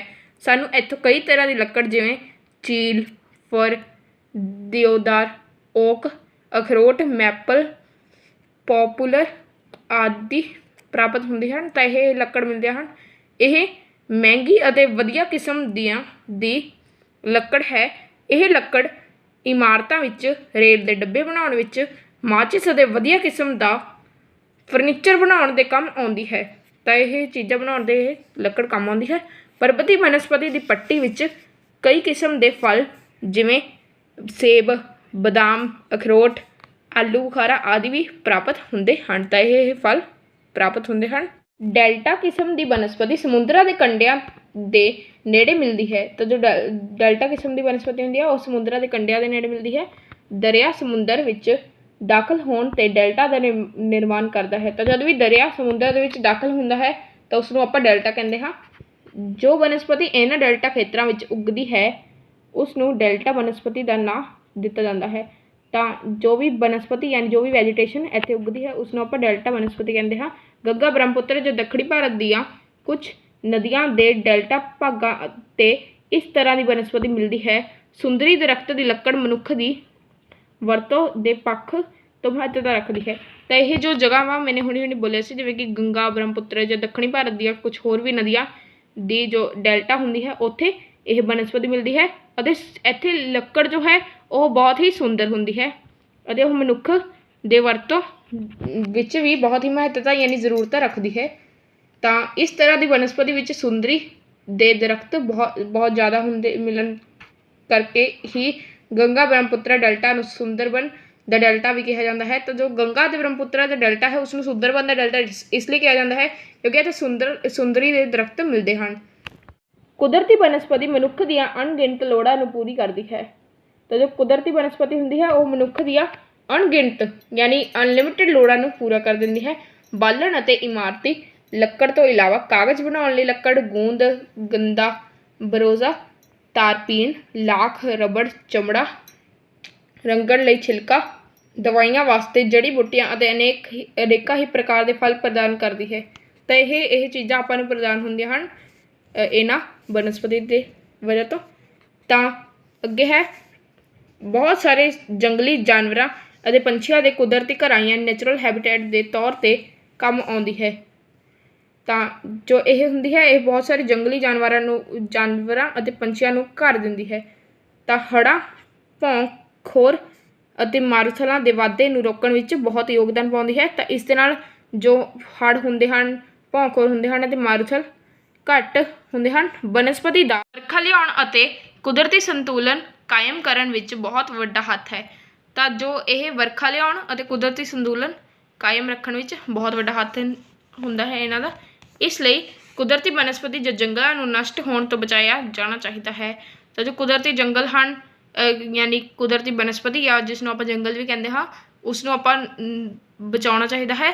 ਇਹਨਾਂ ਦਾ ਰਕਬਾ ਵਧਾਉਣ ਵਾਸਤੇ ਉਪਰਾਲੇ ਕੀਤੇ ਜਾਣੇ ਚਾਹੀਦੇ ਹਨ। ਤਾਂ ਇਹਨਾਂ ਦੇ ਰਕਬੇ ਨੂੰ ਵਧਾਉਣ ਵਾਸਤੇ ਆਪਾਂ ਨੂੰ ਬਹੁਤ ਹੀ ਜ਼ਿਆਦਾ ਮਹੱਤਵਪੂਰਨ ਚੀਜ਼ਾਂ ਕਰਨੀਆਂ ਚਾਹੀਦੀਆਂ ਹਨ। ਪੰਜਵਾਂ ਪਾਠ ਹੈ ਜੰਗਲੀ ਜੀਵ ਅਤੇ ਜਿਸ ਨੂੰ ਆਪਾਂ ਵਾਈਲਡ ਲਾਈਫ ਵੀ ਕਹਿੰਦੇ ਹਾਂ। ਜੋ ਜੀਵ ਜੰਗਲਾਂ ਵਿੱਚ ਰਹਿੰਦੇ ਹਨ ਉਹਨਾਂ ਨੂੰ ਜੰਗਲੀ ਜੀਵ ਕਿਹਾ ਜਾਂਦਾ ਹੈ। ਅਤੇ ਜੋ ਵੀ ਜੀਵ ਜੰਗਲਾਂ ਵਿੱਚ ਰਹਿੰਦੇ ਹਨ ਉਹਨਾਂ ਨੂੰ ਆਪਾਂ ਜੰਗਲੀ ਜੀਵ ਆਖਦੇ ਹਨ।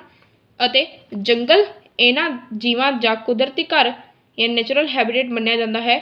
ਇਹ ਜੀਵ ਜਾਨਵਰ, ਪੰਛੀ ਅਤੇ ਕੀਟ ਪਤੰਗੇ ਹੁੰਦੇ ਹਨ। ਤਾਂ ਇਹ ਜੋ ਜੀਵ ਜਾਨਵਰ ਅਲੱਗ-ਅਲੱਗ ਪੰਛੀ ਅਤੇ ਕੀਟ ਕੰਦੇ ਹੁੰਦੇ ਹਨ। ਸੰਸਾਰ ਦੇ ਵੱਡੇ ਵੱਡੇ ਜੰਗਲਾਂ ਅਤੇ ਘਾਹ ਦੇ ਮੈਦਾਨਾਂ ਵਿੱਚ ਬਹੁਤ ਸਾਰੇ ਜੀਵ ਮਿਲਦੇ ਹਨ। ਇਹ ਲਾਈਨ ਤੁਹਾਨੂੰ ਸਮਝ ਆ ਗਈ ਹੋਵੇਗੀ। ਭਾਰਤ ਦੇ ਜੰਗਲਾਂ ਵਿੱਚ ਵੀ ਬਹੁਤ ਸਾਰੇ ਜੀਵ ਮਿਲਦੇ ਹਨ। ਤਾਂ ਭਾਰਤ ਦੇ ਜੋ ਜੰਗਲ ਹੁੰਦੇ ਹਨ ਉੱਥੇ ਵੀ ਬਹੁਤ ਸਾਰੇ ਜੀਵ ਮਿਲਦੇ ਹਨ। ਭਾਰਤ ਵਿੱਚ 80,000 ਤੋਂ ਵੀ ਵੱਧ ਕਿਸਮ ਦੇ ਜਾਨਵਰ ਮਿਲਦੇ ਹਨ। ਇਹਨਾਂ ਜਾਨਵਰਾਂ ਵਿੱਚ ਹਾਥੀ, ਸ਼ੇਰ, ਚੀਤਾ, ਬਾਘ, ਗੈਂਡਾ, ਭਾਲੂ, ਯਾਕ, ਹਿਰਨ, ਬਾਂਦਰ, ਲੰਗੂਰ, ਨੀਲ ਗਾਂ, ਗਿੱਦੜ, ਲੂੰਬੜ ਆਦਿ ਪ੍ਰਮੁੱਖ ਹਨ। ਇਸ ਤੋਂ ਇਲਾਵਾ ਗਾਲੜ, ਨਿਓਲਾ, ਕੱਛੂਕੰਮਾ ਅਤੇ ਕਈ ਕਿਸਮ ਦੇ ਸੱਪ ਪਾਏ ਜਾਂਦੇ ਹਨ। ਤਾਂ ਇਹ ਸਭ ਕੁਝ ਇਹਨਾਂ ਵਿੱਚ ਪਾਇਆ ਜਾਂਦਾ ਹੈ। ਕਈ ਤਰ੍ਹਾਂ ਦੇ ਪੰਛੀ ਸਰਦੀਆਂ ਦੇ ਮੌਸਮ ਵਿੱਚ ਬਹੁਤ ਵੱਡੀ ਗਿਣਤੀ ਵਿੱਚ ਠੰਡੇ ਦੇਸ਼ਾਂ ਜਿਵੇਂ ਸਾਈਬੇਰੀਆ, ਚੀਨ ਆਦਿ ਤੋਂ ਭਾਰਤ ਵਿੱਚ ਆਉਂਦੇ ਹਨ। ਤਾਂ ਜੋ ਸਰਦੀਆਂ ਦਾ ਮੌਸਮ ਹੁੰਦਾ ਹੈ ਉਦੋਂ ਕਈ ਦੇਸ਼ਾਂ ਤੋਂ ਪੰਛੀ ਸਾਡੇ ਭਾਰਤ ਦੇਸ਼ ਵਿੱਚ ਆਉਂਦੇ ਹਨ। ਇਹਨਾਂ ਪੰਛੀਆਂ ਨੂੰ ਪ੍ਰਵਾਸੀ ਪੰਛੀ ਕਿਹਾ ਜਾਂਦਾ ਹੈ। ਤਾਂ ਇਹ ਪੰਛੀ ਪ੍ਰਵਾਸੀ ਪੰਛੀ ਅਖਵਾਉਂਦੇ ਹਨ। ਭਾਰਤ ਦੇਸ਼ ਵਿੱਚ ਵੀ ਅਨੇਕਾਂ ਪ੍ਰਕਾਰ ਦੇ ਪੰਛੀ ਅਤੇ ਮੱਛੀਆਂ ਮਿਲਦੀਆਂ ਹਨ। ਤਾਂ ਭਾਰਤ ਦੇਸ਼ ਵਿੱਚ ਵੀ ਅਨੇਕਾਂ ਪ੍ਰਕਾਰ ਦੀ ਮੱਛੀਆਂ ਅਤੇ ਪੰਛੀ ਮਿਲਦੇ ਹਨ।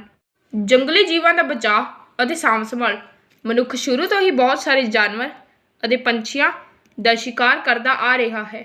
ਤਾਂ ਮਨੁੱਖ ਹੈ ਉਹ ਸ਼ੁਰੂ ਤੋਂ ਹੀ ਬਹੁਤ ਸਾਰੇ ਜੀਵਾਂ ਅਤੇ ਜਾਨਵਰਾਂ ਦਾ ਸ਼ਿਕਾਰ ਕਰਦਾ ਹੈ। ਸ਼ਾਇਦ ਪੁਰਾਣੇ ਸਮੇਂ ਵੇਲੇ ਮਨੁੱਖ ਦੇ ਭੋਜਨ ਵਾਸਤੇ ਇਹਨਾਂ ਨੂੰ ਮਾਰਨਾ ਜ਼ਰੂਰੀ ਸੀ।